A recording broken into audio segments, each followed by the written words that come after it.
नमस्ते। मैं आप सबका स्वागत करता हूं। मेरा नाम है विराट राठौर और आज बच्चों हम पढ़ने वाले हैं ग्रेविटेशन चैप्टर। ठीक है, तो चलिए बच्चों शुरू करते हैं ग्रेविटेशन चैप्टर। और आज इसके हम करने वाले हैं बच्चों कुछ फॉर्मूले हम देखेंगे और करेंगे कुछ पीवाईक्यू। पीवाईक्यू किसके बच्चों? नीट के अंदर जो पीवाईक्यू आए थे, जो प्रीवियस ईयर क्वेश्चन थे, उसके बारे में हम बात करेंगे। हेलो योगेश शर्मा, कैसे हो आप? ठीक है, तो चलिए शुरू करते हैं बच्चों। तो बच्चों देखते हैं कि सबसे पहले हम इसके अंदर कौन कौन से टॉपिक कवर करने वाले हैं आज ग्रेविटेशन के अंदर। तो हम यूज करने वाले हैं बच्चों, सबसे पहला टॉपिक है हमारा Kepler's law of planetary motion. इसके अंदर हम देखेंगे इसके क्वेश्चन की कैसे कैसे हमारे, जैसे केप्लर्स लॉ क्या होते हैं बच्चों, हमारे 3 लॉ होते हैं हमारे केप्लर्स लॉ के बारे में। ठीक है, तो इनके लॉ के बारे में भी हम पढ़ेंगे और इनके बारे में हम करेंगे पीवाईक्यू। ठीक है, फिर हम देखते हैं दूसरा टॉपिक है हमारा Newton's universal law of gravitation. तीसरा है बच्चों एक्सीलरेशन ड्यू टू ग्रेविटी, जो होती है बच्चों हमारी जी। ग्रेविटेशन फील्ड और पोटेंशियल एनर्जी के ऊपर हम करेंगे कुछ क्वेश्चंस, और मोशन ऑफ सैटेलाइट के ऊपर है, उसके स्पीड के ऊपर और ऑर्बिटर वेलोसिटी के ऊपर हम कुछ करेंगे बच्चों पीवाईक्यू। ठीक है, चलिए शुरू करते हैं। ठीक है बच्चों, तो ये कुछ हमारे फॉर्मूले हैं जो हम यूज करने वाले हैं हमारे आज के क्वेश्चंस के अंदर। ठीक है, तो बच्चों जो ग्रेविटेशन होता है, यूनिवर्सल लॉ ऑफ ग्रेविटेशन, उसमें हमें क्या बताने को कि वो हमें क्या बताता है कि ये हमें बताता है कि जो हमारा फोर्स होता है बच्चों, वो किस किस के प्रोपोर्शनल होता है, वो मास के प्रोपोर्शनल होता है। मान लेते हैं कि मेरे पास एक दो बॉडी है बच्चों, ये एक मेरे पास मास m1 है और m2 है। तो बच्चों क्या होता है, चाहे इसके अंदर कोई भी हमारे साथ में कोई भी, अगर इधर कोई भी, चाहे हमारा कोई भी मटेरियल है, कोई भी हमारे पास एक वॉल है, मान लेते हैं कि मेरे पास दो ऑब्जेक्ट है, मास m1 का, एक मास m2 का। तो चाहे ये मेरे पास कोई भी ऑब्जेक्ट है बच्चों, चाहे इसके अंदर कोई भी, तुम मीडियम के अंदर लेके चले जाओ, या वाटर के अंदर लेके चले जाओ, या स्पेस के अंदर लेके चले जाओ, या तुम कहीं और लेके चले जाओ, या ब्लैक होल के अंदर इसको लेके चले जाओ। पर इसके अंदर क्या होता है, जो हमारा फोर्स होता है, हमारा ग्रेविटेशनल फोर्स, वो हमेशा लगता है। और उसकी वैल्यू क्या होती है बच्चों? उसकी वैल्यू होती है हमारी Gm1/m2 डिवाइडेड बाई r²। मतलब mass of the first particle और mass of the two particle, और g होता है बच्चों हमारा ग्रेविटेशन कांस्टेंट डिवाइडेड बाय इन दोनों का बीच का डिस्टेंस। और ये डिस्टेंस बच्चों हम कैसे लेते हैं? मान लेते हैं कि अगर ये मेरे पास एक इस तरह से एक ये है, दो स्फीयर है, तो बच्चों हम जो हम कंसीडर करते हैं और इसका जो डिस्टेंस, वो कंसीडर करते हैं इसके सेंटर से। ठीक है, तो पर हम फिजिक्स के अंदर कभी कभी यूज करते हैं, जैसे पार्टिकल हम यूज कर लेते हैं कि हम अपने ऑब्जेक्ट को क्या हम बोल देते हैं, एक पार्टिकल मान लेते हैं, मतलब जिसका रेडियस क्या होता है, टेंडिंग टू 0 होता है। ठीक है, तो इस तरह से हम ये r² हम इस तरह से ये डिफाइन करते हैं। ठीक है, जहां पर हमारी g की वैल्यू जो होती है बच्चों, वो होती है हमारी 6.67 into 10⁻⁻11 newton metre square kg minus square. ठीक है, तो ये होता है बच्चों हमारा यूनिवर्सल ग्रेविटेशन कांस्टेंट। तो बच्चों ये हमको क्या बताता है? ये हमको बताता है कि अगर कोई भी ऑब्जेक्ट हो बच्चों, तो वो क्या करते हैं, एक दूसरे पे फोर्स लगाते हैं। और ये फोर्स इतनी ज्यादा छोटी होती है कि ये मतलब एक दूसरे को अट्रैक्ट नहीं कर पाते। पर जैसे हमारे प्लेनेट के केस के अंदर, जैसे हमको पता है, जैसे कि हमारा सन है, हमारा मून है, हमारी अर्थ है, वो क्या कहते हैं, वो काफी ज्यादा हैवी होते हैं, उनका मास काफी ज्यादा हैवी होता है। तो इसके बीच में कुछ ना कुछ ग्रेविटेशन फोर्स लगता रहता है। तो इसी की वजह से बच्चों जो क्या होता है, ये अराउंड ये इसके मूव करता है। ठीक है, तो इस तरह से ये काम करता है। चलिए आगे बढ़ते हैं। Newton law of gravitation in vector form. अगर हम बात करें बच्चों ग्रेविटेशन हमारी ग्रेविटेशन फोर्स की वेक्टर फॉर्म के अंदर, तो ये किस तरह से हमको बताता है कि अगर मेरे पास मान लेते हैं कि दो फोर्स है बच्चों, अगर मेरे पास एक दो ऑब्जेक्ट है, ये है मेरे पास एक ऑब्जेक्ट 1 और ये है ऑब्जेक्ट 2, तो जो ये फोर्स लगाएगा बच्चों इसके अंदर, तो जो फोर्स लगेगा वो लगेगा बच्चों मेरा Gm1/m2 डिवाइडेड बाई r²। ठीक है, और वही फोर्स बच्चों इसके ऊपर ये लगेगा, इक्वल और अपोजिट डायरेक्शन के अंदर ये फोर्स लगेगा। ठीक है, अगर ये फोर्स लग रहा है बच्चों इस डायरेक्शन के अंदर, ठीक है, ये वाला जो है ऑब्जेक्ट बच्चों, ये इसको खींच रहा है अपनी तरफ, और ये ऑब्जेक्ट बच्चों इसको खींच रहा है अपनी तरफ। ठीक है, तो इन दोनों का जो फोर्स होता है बच्चों, वो होता है इक्वल और अपोजिट डायरेक्शन के अंदर होता है।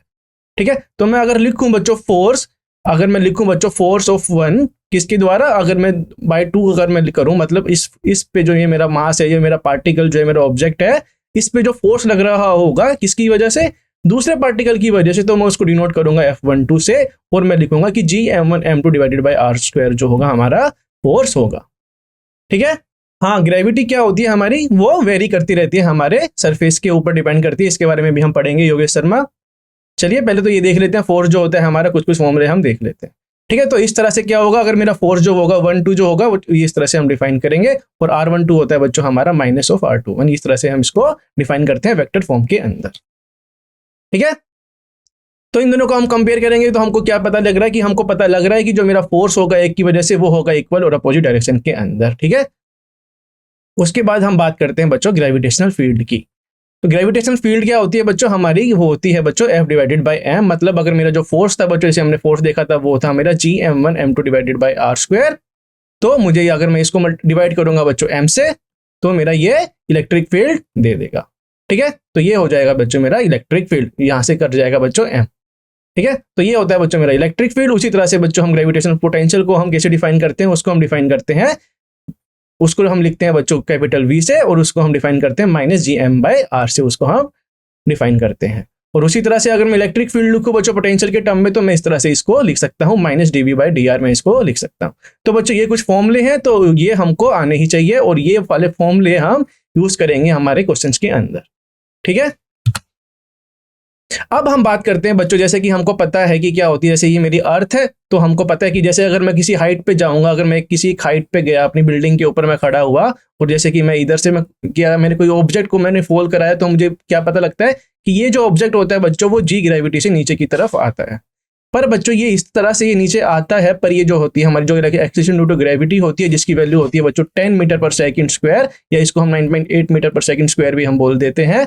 ये वैल्यू जो होती है बच्चों, ये जो होती है वेरी करती रहती है अर्थ के डिस्टेंस के रिस्पेक्ट में।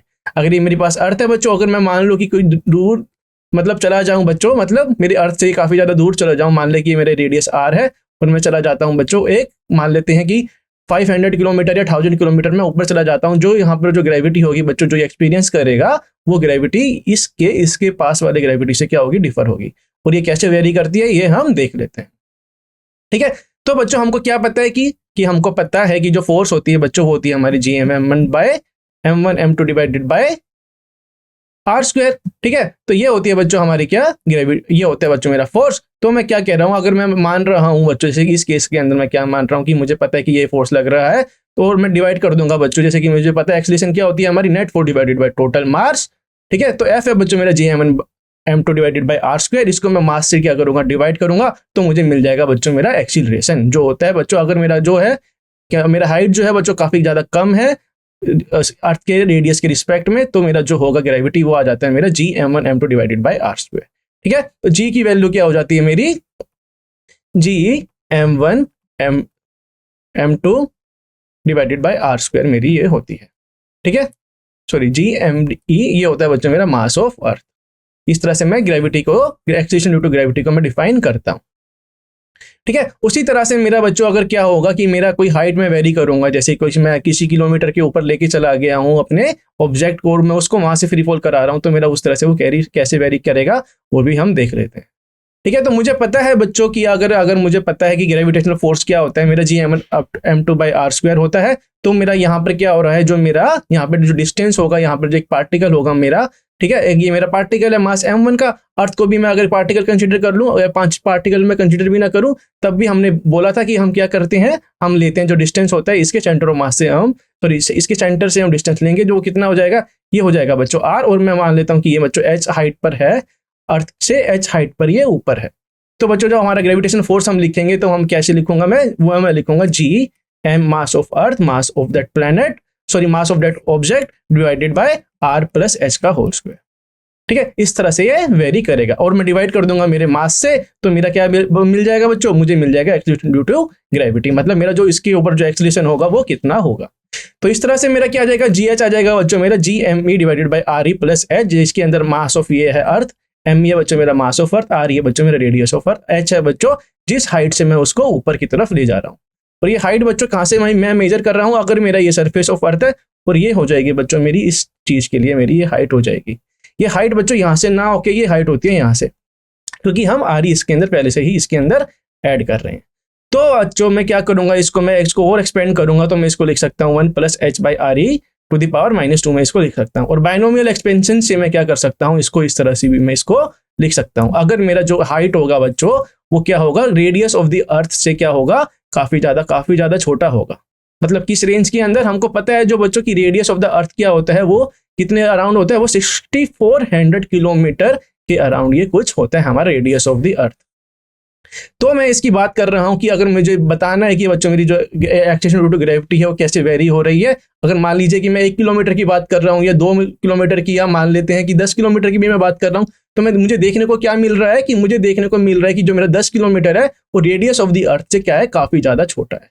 तो मैं इसके अंदर ये वाला फॉर्मूला भी हम यूज कर सकते हैं हमारी एक्सेलरेशन ड्यू टू ग्रेविटी निकालने के लिए किसी एक हाइट पे। ठीक है बच्चों, उसी तरह से हमने देखा हाइट का केस, उसी तरह से हम बात करेंगे बच्चों डेप्थ के केस के अंदर। तो उसके अंदर हमारा क्या होगा, अगर मैं मान लेते हैं मेरा प्लेनेट है, ठीक है, तो मैंने क्या किया कि मैं क्या गया, मैंने इसके अंडरग्राउंड में चला गया, एक डेप्थ पे मैं चला गया।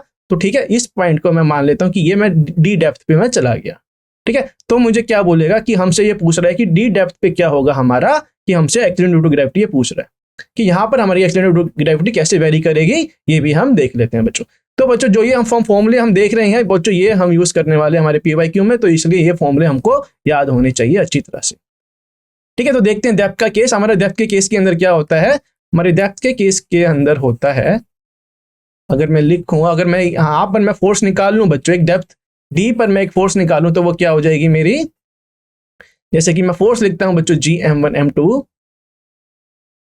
By R square. ठीक है बच्चों, तो यहां पर मैं क्या कंसीडर कर रहा हूं, यहां पर मैं इसका मास नहीं कंसीडर कर रहा हूं, जो ये ऊपर वाला जो है सरफेस है बच्चों, मैं यहाँ का मास कंसीडर नहीं कर रहा हूं।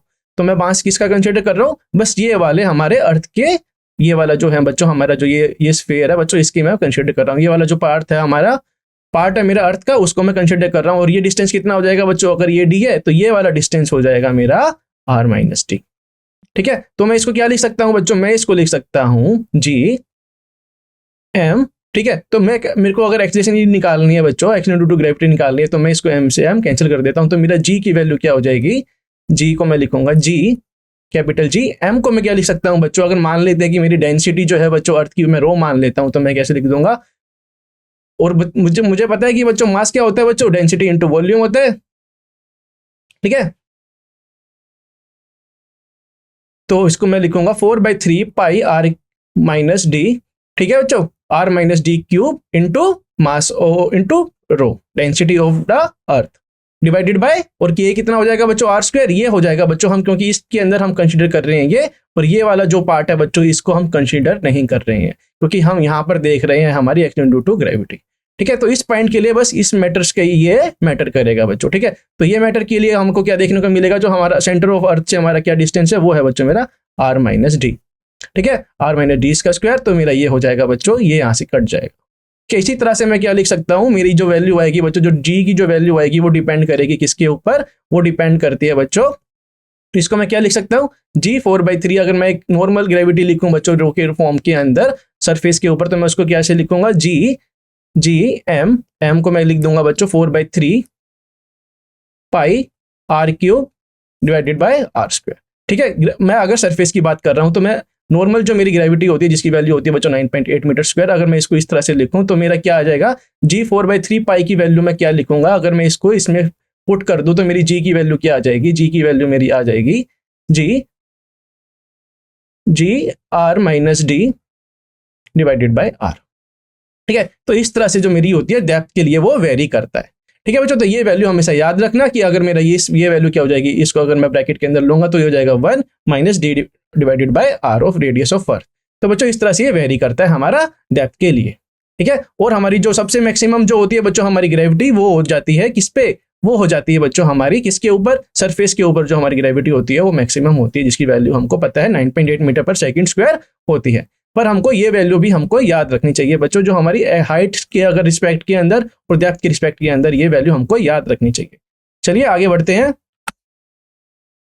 The equatorial radius is about 21 kilometre longer than it's polar radius. कह रहे हैं कि जो बच्चों होता है हमारा इक्वेटोरियल रेडियस, हमको पता है कि हमारी अर्थ जो होती है इस तरह से होती है। कह रहे हैं कि जो इक्वेटोरियल रेडियस होता है बच्चों, इसका जो रेडियस मान लेते हैं, अगर ये मान लेता हूं, अगर ये जो हमारी जो होती है बच्चों, क्या हमारी जो अर्थ होती है वो परफेक्टली स्क्वायर नहीं होती है।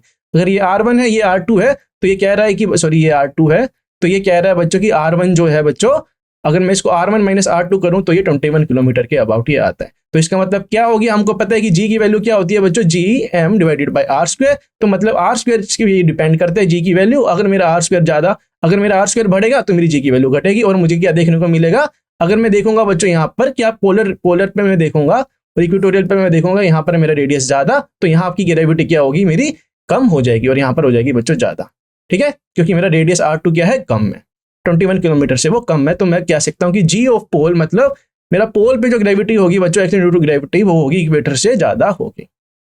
इस तरह से मैं ये बोल सकता हूँ। ये एक बच्चों एक फैक्ट की तरह तुम इसको देख सकते हो, कंसिडर कर सकते हो। अब बात करते हैं बच्चों सैटेलाइट वेलोसिटी की। हम बात करते हैं कि जो हमारी अर्थ के अबाउट जो सैटेलाइट घूमती है, जैसे मेरा मून है बच्चों, वो भी एक सैटेलाइट है, पर जो मेरी आर्टिफिशियल सैटेलाइट होती है, जो हम नासा भेजता है, जो इसरो भेजते हैं, वो क्या होती है, वो उनको एक ऑर्बिटल स्पीड उनको मेंटेन करनी होती है, ताकि वो क्या करें, अगर मेरी जैसे ये मेरी सैटेलाइट है तो इसके ऊपर क्या लगता है, ग्रेविटेशन फोर्स तो हमारा लग रहा है और एक सेंट्रीपिटल फोर्स एक लगता रहता है। तो हमको इसको इस तरह से एक वेलोसिटी प्रोवाइड करनी होती है ताकि ये जो है एक स्टेशनरी एक जो है सर्कल के अंदर ये मूव करे, कांस्टेंट सर्कल के अंदर ये मूव करे कांस्टेंट वेलोसिटी से। उस वेलोसिटी की वैल्यू आती है बच्चों हमारी GmV divided by RE plus HD to the power 1/2। और ये कैसे आती है बच्चों, हम इसके अंदर कुछ नहीं कर रहे, इसके अंदर हम ग्रेविटी, हमारा ग्रेविटेशन फोर्स और मेरा सेंट्रीपिटल फोर्स जो है मैं उसके अंदर इक्वेट करूंगा, तो वो वैल्यू मेरी आ जाएगी। ठीक है, वो कैसे आएगी हम देख लेते हैं। कि मुझे पता है कि बच्चों अगर मैं बोलूं कि अगर वेलोसिटी v से वो स्पीड से वो मूव कर रहा है, तो मैं क्या लिखूंगा, mv²/r। मुझे पता है कि ये होती है बच्चों मेरी सेंट्रीपिटल फोर्स, तो मैं लिखूंगा r प्लस h mv²/r। ये किसके बराबर हो जाएगा बच्चों, मेरा Gm1 m2 divided by r plus h का होल स्क्वायर। तो यहाँ से मेरी वैल्यू जो आएगी बच्चों v की, वो आएगी बच्चों ये वाली वैल्यू। मतलब इस स्पीड से जो है अगर हम देंगे बच्चों हमारी सैटेलाइट को इतनी वेलोसिटी देंगे, तो ये एक पर्टिकुलर ऑर्बिट के अंदर घूमती रहेगी। ठीक है, तो इस तरह से हम इसको डिफाइन करते हैं। चलिए आगे बढ़ते हैं। और बच्चों अगर मेरा जो हाइट होगी बच्चों, अगर वो रेडियस से कम होती रहेगी, तो हम बाइनोमियल एक्सपेंशन से ये भी लिख सकते हैं। ठीक है बच्चों, तब बात करते हैं बच्चों हम टाइम पीरियड ऑफ सैटेलाइट की। मतलब जो टाइम पीरियड होता है बच्चों सैटेलाइट का, वो कैसे कैसे वेरी करता है, किस तरह से वो वेरी करता है। ठीक है बच्चों, तो हमने देखा था वेलोसिटी क्या होती है, हमने वेलोसिटी का हमने निकाल लिया था, ऑर्बिटल वेलोसिटी हमने निकाल लिया था। अगर हमारे पास ऑर्बिटल वेलोसिटी है तो मुझे क्या पता है, v इजिकल टू क्या होता है, मेरा r ओमेगा होता है। v मुझे पता है, r मुझे पता है, तो मेरा ओमेगा निकल जाएगा। अगर ओमेगा मेरा निकल गया तो मेरा टाइम पीरियड भी निकल जाएगा 2π/ω से। तो ओमेगा की वैल्यू अगर तुम पुट करोगे इसके अंदर, ठीक है, मतलब ओमेगा की वैल्यू तुम क्या पुट कर रहे हो, उसको तुम पुट कर रहे हो, v की वैल्यू तुमको पता है, r तुम्हें पता है, तो यहाँ से तुम ओमेगा की वैल्यू पुट करोगे तो मेरा टाइम पीरियड आ जाएगा। तो टाइम पीरियड बच्चों इस तरह से आता है कि टाइम पीरियड इस तरह से आता है हमारा कि वो जो होता है वो हो जाता है t² जो होता है वो पर डिपेंड करता है r³ के वो ऊपर डिपेंड करता है। मतलब जो डिस्टेंस होता है इस तरह से वो वेरी करता है। ये एक कांस्टेंट दिखाता है बच्चों कि t² जो होता है हमारा time period of square depend करता है हमारे डिस्टेंस ऑफ क्यूब के डिपेंड करता है बच्चों। ठीक है, क्योंकि इसके अंदर तुम देखोगे बच्चों RE प्लस h जो है मेरा क्या है, उसका ही है होल क्यूब। तो मैं इसको क्या लिख सकता हूँ, अगर ये इसको मैं कांस्टेंट मान लूँ बच्चों, इसको मैं हटा दूं, तो ये मैं क्या लिखूंगा, इसके अंदर t जो हो जाएगा बच्चों मेरा, अगर मैं RE प्लस h को मैं d मान लूं, ठीक है, तो मैं d बोल के इसको मैं क्या लिखूंगा 3/2, और इसको मैं इस तरह से मैं स्क्वायर करूंगा दोनों तरफ, तो ये क्या हो जाएगा t² प्रोपोर्शनल हो जाएगा किसके बच्चों, d क्यूब के, ये प्रोपोर्शनल हो जाएगा। ठीक है, इस तरह से हमारा जो टाइम पीरियड होता है हमेशा सेम रहता है बच्चों, इस तरह से ये वेरी करता है, डिस्टेंस के ऊपर ये डिपेंड करता है। ठीक है, तो अब बात करते हैं बच्चों हम पोटेंशियल एनर्जी के बारे में और काइनेटिक एनर्जी के बारे में हम बात करते हैं। योगेश शर्मा आप क्या पूछना चाहते हो, मैं समझ नहीं पाया हूं, एक बार आप फिर से बताइए। ठीक है, तो बच्चों क्या होती है हमारी पोटेंशियल एनर्जी होती है बच्चों इस तरह से -Gmm/r होती है, और काइनेटिक एनर्जी होती है बच्चों, वो होती है बच्चों मेरी हाफ, मैग्नीट्यूड होता है बच्चों पोटेंशियल एनर्जी का हाफ, और इस तरह से हम इसको डिफाइन करते हैं। जो अगर हम इसको दोनों को मैं ऐड करूंगा, पोटेंशियल और काइनेटिक एनर्जी को मैं ऐड करूंगा, तो मेरी टोटल एनर्जी मिल जाएगी -Gme/2re मेरे को मिल जाएगी। ठीक है, तो अब बात कर लेते हैं बच्चों केप्लर्स लॉ के बारे में। केप्लर्स लॉ हमको क्या बताता है, ये हमको केप्लर्स लॉ के बच्चों तीन लॉ होते हैं। ये हमको बताता है कि अगर मेरे जो होते हैं प्लैनेट्स होते हैं वो क्या होते हैं, जैसे कि अगर ये मेरा प्लैनेट्स है बच्चों, ये अर्थ है ये और ये क्या हो रहा है, ये जो सन मैं इसको मान लूँ, तो मेरी जो प्लैनेट है वो क्या करते हैं, एलिप्स के अंदर ये मूव करते हैं, और सन मेरा होता है बच्चों फोकाई के ऊपर होता है, ये इस तरह से मूव करते हैं। ठीक है, और बताता है कि जो लॉ ऑफ एरिया क्या बताता है कि अगर मान लीजिए कि ये इस तरह से ये एरिया डिपेंड कर रहा है कि ये एरिया जो होगा बच्चों हमारा, जैसे कि ये अगर मैं बनाऊं इस तरह से यहाँ पर है बच्चों, ठीक है, तो ये जो एरिया होगा बच्चों हमारा, और ये एरिया क्या करेगा, अगर ये इस तरह से ये मूव कर रहा है मान लेते हैं, ठीक है, तो ये जो एरिया होगा बच्चों मेरा वो होगा बच्चों सेम। ठीक है, अगर इसको इतना डिस्टेंस ट्रेवल करना है बच्चों, तो ये जो एरिया ट्रेवल करेगा, जो एरिया स्वीप करेगा, जैसे हमारी जो क्या होती है जिस तरह से ये स्वीप करेगा, जैसे मेरा पेन अगर मैं रखूं उसको सरफेस के ऊपर और उसको रोटेट कराऊं और वो स्वीप करेगा एरिया, वो करेगा इक्वल एरिया स्वीप करता है, मतलब एरिया डिवाइडेड बाय टाइम होता है हमारा कांस्टेंट। और लॉ ऑफ पीरियड के बारे में हमने देख ही लिया है बच्चों, वो होता है t² डिवाइडेड बाय r³ होता है मेरा कांस्टेंट। ठीक है, चलिए चलिए बच्चों शुरू करते हैं हम क्वेश्चंस। कह रहा है the kinetic energy of planet in elliptical orbit about the sun at position A B C are K A K B K C respectively. A C is the major axis and S B is the perpendicular to A C at the position of sun S shown in the figure. Then ठीक है, तो हमको दे रखी है बच्चों, तो क्या कह रहा है, काइनेटिक एनर्जी हमको दे रखी है ए बी सी पॉइंट पे। हमको बोला गया कि इस पॉइंट पे बच्चों मेरी काइनेटिक एनर्जी है के ए, इस पॉइंट पे बच्चों मेरी काइनेटिक एनर्जी के बी, और इस पॉइंट पर है बच्चों मेरी काइनेटिक एनर्जी के सी। ठीक है, तो हमसे ये पूछ रहा है, अगर मैं ऑप्शन तुमको दिखाऊं तो ये हमसे पूछ रहा है कि काइनेटिक एनर्जी का रिलेशन किस तरह से होगा, कि किसकी काइनेटिक एनर्जी ज्यादा होगी, किसकी काइनेटिक एनर्जी कम होगी, वो किस तरह से सीक्वेंस में होगी। ठीक है बच्चों, तो हमने देखा था कि बच्चों केप्लर्स लॉ हमको क्या बताता है कि ये क्या करता है, इक्वल एरिया स्वेप्ट कर रहा है, मतलब एरिया डिवाइडेड बाय टाइम जो होता है हमारा वो होता है कांस्टेंट। ठीक है, तो बच्चों हमारा क्या होगा, अगर मान लीजिए एक पार्टिकल यहाँ पर है मेरा, एक जो मोशन हो रहा है वो इस तरह से हो रही है, एक प्लेनेट इधर से मेरा, तो ये क्या करेगा, मान लेते हैं कि ये इधर ट्रेवल कर रहा है। ठीक है, तो ये ट्रेवल करेगा बच्चों, तो मेरा जो एरिया बनेगा ये ऐसे, मेरा जो फोकाई से जो एरिया बनेगा ये बनेगा, इतना सारा एरिया बनेगा। ठीक है, तो हमको पता है कि बच्चों जो एरिया होता है, एरिया डिवाइडेड बाय टाइम होता है कांस्टेंट, हमने देखा था केप्लर्स लॉ। तो ये हम इसमें से क्या कह सकते हैं कि यहाँ से क्या होगा, यहाँ से अगर ये होगा तो ये क्या करेगा, डिस्टेंस जो हो ज्यादा ट्रेवल करेगा। अगर ये मैं मान लेता हूँ तो ये एरिया भी होना चाहिए बच्चों सेम, अगर ये एरिया को सेम होना चाहिए तो ये इस तरह से ये ट्रेवल करेगा। मतलब यहाँ पर जो इसकी वेलोसिटी होगी काफी ज्यादा तेज होगी इस वाले डिस्टेंस को कवर करने के लिए। तो मैं कह सकता हूँ कि बच्चों मतलब यहाँ पर जो अगर मेरा फोकाई के पास जो होगा, मेरा जो प्लेनेट जो होगा वो काफी ज्यादा तेजी से मूव करेगा इसके रिस्पेक्ट में। ठीक है, तो इस तरह से ये मूव करेगा बच्चों, ताकि ये एरिया जो होगा हमारा इक्वल स्वेप्ट कर पाए। ठीक है, ऑप्शन नंबर बी आप बोल रहे हैं। ठीक है, देखते हैं। तो बच्चों मेरी जो काइनेटिक एनर्जी होगी बच्चों, हमको पता है कि ए जो है बच्चों मेरा क्या होगा, ये काफी ज्यादा पास है फोकाई के, और जो ज्यादा पास होगा फोकाई के वो ज्यादा मूव करेगा ताकि वो ज्यादा एरिया कवर कर सके। ठीक है, तो ए काइनेटिक एनर्जी ऑफ ए क्या हो जाएगी, ग्रेटर देन हो जाएगी काइनेटिक एनर्जी ऑफ बी, और सबसे ज्यादा काइनेटिक एनर्जी कम किसकी होगी, काइनेटिक एनर्जी ऑफ सी। ठीक है, तो इसका आंसर क्या होना चाहिए बच्चों, kinetic energy of A greater than kinetic energy of B greater than kinetic energy of C. Yogesh Sharma आपका एकदम ठीक है। चलिए देखते हैं इसका सॉल्यूशन। कह रहा speed of planet will be maximum when distance from the sun is minimum, ये हमको पता है।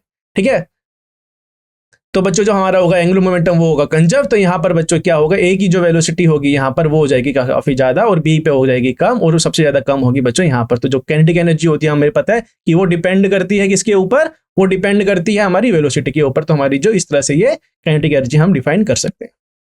ठीक है, तो वेलोसिटी होगी ए पे ज्यादा, वेलोसिटी ऑफ ए सबसे ज्यादा मैक्सिमम होगी, और वेलोसिटी ऑफ बी जो ठीक है वो होगी ज्यादा वीसी से। तो हम काइनेटिक एनर्जी बोल सकते हैं कि के ए ग्रेटर देन होगा के बी से, और के सी से वो ग्रेटर देन होगा। ठीक है, ए पॉइंट को हम बोलते हैं पेरीहिलियन, और सी पॉइंट को हम बोलते हैं एपीहिलियन। ठीक है, इस पॉइंट को हम बोलते हैं पेरीहिलियन, और सी पॉइंट को हम बोलते हैं एपीहिलियन हम बोलते हैं। ठीक है बच्चों, ये इन्फॉर्मेशन के लिए, तुम्हारी नॉलेज के लिए ये ठीक है। चलिए आगे बढ़ते हैं, देखते हैं क्वेश्चन नंबर 2। कह रहे Kepler's third law state that the square of period of revolution t of planet around the sun is proportional to the third power of average distance r। ये तो हमको पता ही है बच्चों की जो टी स्क्वायर होता है वो प्रोपोर्शनल होता है आर क्यूब के। ठीक है, बिटवीन सन एंड प्लेनेट। ठीक है, जो हमको दिया गया है बच्चों टी स्क्वायर हमको दिया गया है कि वो प्रोपोर्शनल वो होता है बच्चों, अगर ये के है बच्चों मेरा एक कांस्टेंट, ये होता है बच्चों मेरा आर क्यूब के ऊपर, इस तरह से ये डिपेंड करता है। जहां पर के है बच्चों मेरा कांस्टेंट। प्रभजोत सिंह आज हो जाएंगे, आप जितना चाहेंगे 1.5 घंटे के अंदर जितना कवर हो पाएगा हम उतना कवर कर लेंगे। ठीक है, तो देखते हैं जल्दी जल्दी से क्वेश्चन, तुम भी ये ट्राई करो सोल्व करने की, तो अगर जितनी जल्दी तुम आंसर दोगे इतनी जल्दी हमारे पीवाईक्यू सोल्व हो जाएंगे, खत्म हो जाएंगे। ठीक है, आप कितना चाहते हैं कमेंट में बताइए कि कितना आप चाहते हैं कि कितना पीवाईक्यू हम सोल्व करें, कमेंट में बताइए। तो बच्चों देखिए केपलर थर्ड लॉ हमको पता है कि टी स्क्वायर होता है किसके, वो डिपेंड होता है किस पे, के आर क्यूब के, मतलब वो प्रोपोर्शनल होता है, टी स्क्वायर प्रोपोर्शनल होता है आर क्यूब के। ये है हमारा कांस्टेंट, हमने एक मान लिया है कांस्टेंट। कह रहा है कि if the mass of sun and the planet are M and M, कह रहा है कि मास ऑफ द सन हम मान लेते हैं एम, कैपिटल एम, और जो प्लेनेट है उसको मान लेते हैं M respectively, then as per the Newton's law of gravitation force of attraction between them is, हमको पता है बच्चों न्यूटन लॉ ऑफ ग्रेविटेशन और फोर्स ऑफ ग्रेविटेशन क्या होता है हमारा, वो होता है बच्चों G M M divided by R square. इसलिए कि देखिए कितना आसान सा क्वेश्चन है बच्चों, इसमें तुमने क्या क्या बता दिया, तुमको बता दिया थर्ड लॉ, हमको बता दिया केपलर थर्ड लॉ के बारे में, और हमको बता दिया न्यूटन्स लॉ ऑफ ग्रेविटेशन के बारे में भी हमको बता दिया, और इसकी हमको इक्वेशन भी इसने प्रोवाइड कर दी है। ठीक है, जहां पर हमारा जी है ग्रेविटेशनल कांस्टेंट। तो ठीक है, तो ये हमसे क्या पूछ रहा है, the relation between ji and के कैसे होगा। ठीक है बच्चों, तो बताइए जी और के बीच में रिलेशन क्या होगा। अगर मैं तुमको ऑप्शन दिखाऊं तो ये है ऑप्शन इस तरह से, तो जल्दी से बताइए कमेंट बॉक्स में कि इसका आंसर क्या होना चाहिए ABCD में से। ठीक है, तो देख लिया, जी एम के बच्चों मेरा 4πr², के है मेरा जी, के इक्वल टू 1 डिवाइडेड बाई जी के इक्वल टू 4πr²। जल्दी बताइए क्या आंसर होना चाहिए मेरा इस केस के अंदर। तो बच्चों अगर मैं तुमको हिंट दूं बच्चों की, मुझे पता है बच्चों एफ पता है मुझे, G M divided by R²। ठीक है, इसको मैं क्या लिख सकता हूँ बच्चों, एम ओमेगा स्क्वायर लिख सकता हूँ, एम ओमेगा स्क्वायर आर लिख सकता हूँ। अगर मैं सेंटीमीटर फोर्स की अगर इसको मैं इक्वेट करूँ तो यहाँ से मेरा ओमेगा आ गया, तो मेरा टाइम पीरियड भी आ जाएगा। टाइम पीरियड मेरा आ जाएगा तो मैं टाइम पीरियड की वैल्यू मैं पुट करूंगा इसके अंदर, तो मुझे जी और के बीच का रिलेशन मिल जाएगा। जल्दी से बताइए मेरे को आंसर क्या होगा कमेंट बॉक्स में। योगेश, प्रभजोत, सुखमन, जल्दी से बताइए आंसर क्या होना चाहिए इसका।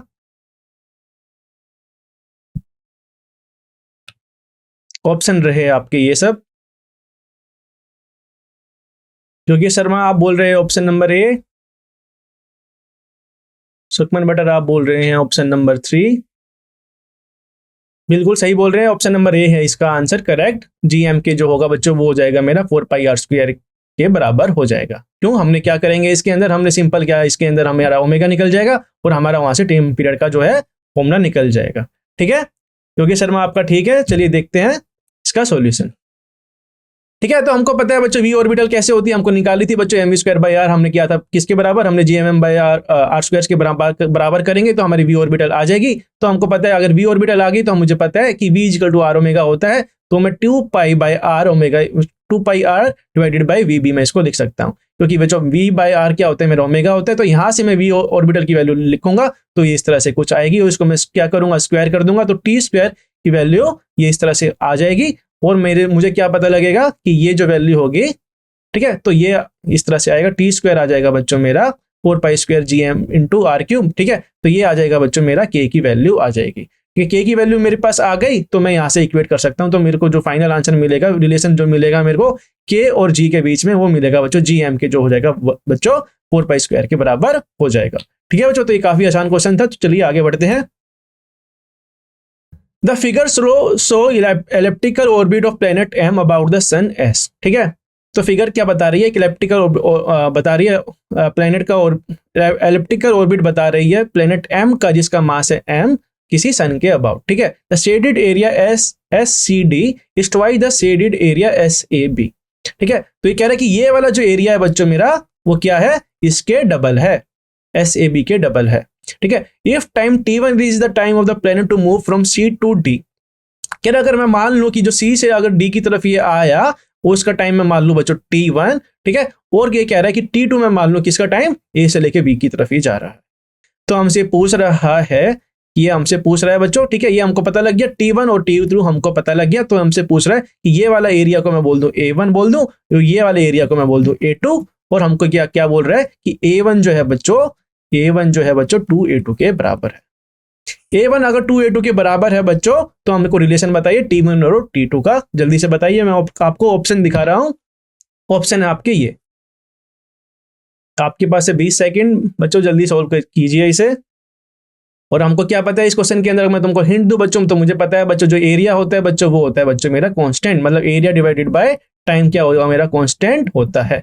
इसका इस फॉर्मूले का आप यूज कीजिए और आंसर बताइए मुझे जल्दी से अपने कमेंट बॉक्स के अंदर। और आपके ऑप्शन है बच्चों ये। तो बच्चों हम क्या करेंगे इसके अंदर, A1 डिवाइडेड बाय T1 मेरा है कांस्टेंट। ठीक है, तो मैं क्या लिख सकता हूं, A1 divided by T1 equals to क्या हो जाएगा, A2 डिवाइडेड बाय T2 हो जाएगा। ठीक है, तो जल्दी बताइए क्या होना चाहिए बच्चों इसके अंदर। ऑप्शन नंबर ABCD मैंने पूरा का पूरा आपके सामने ये लिख दिया है, और मैं क्या लिख देता हूं, मैं आपके सामने ये भी लिख देता हूं कि मुझे जो है A1 जो है मेरा क्या है, A1 जो है मेरा वो 2A2 के बराबर है।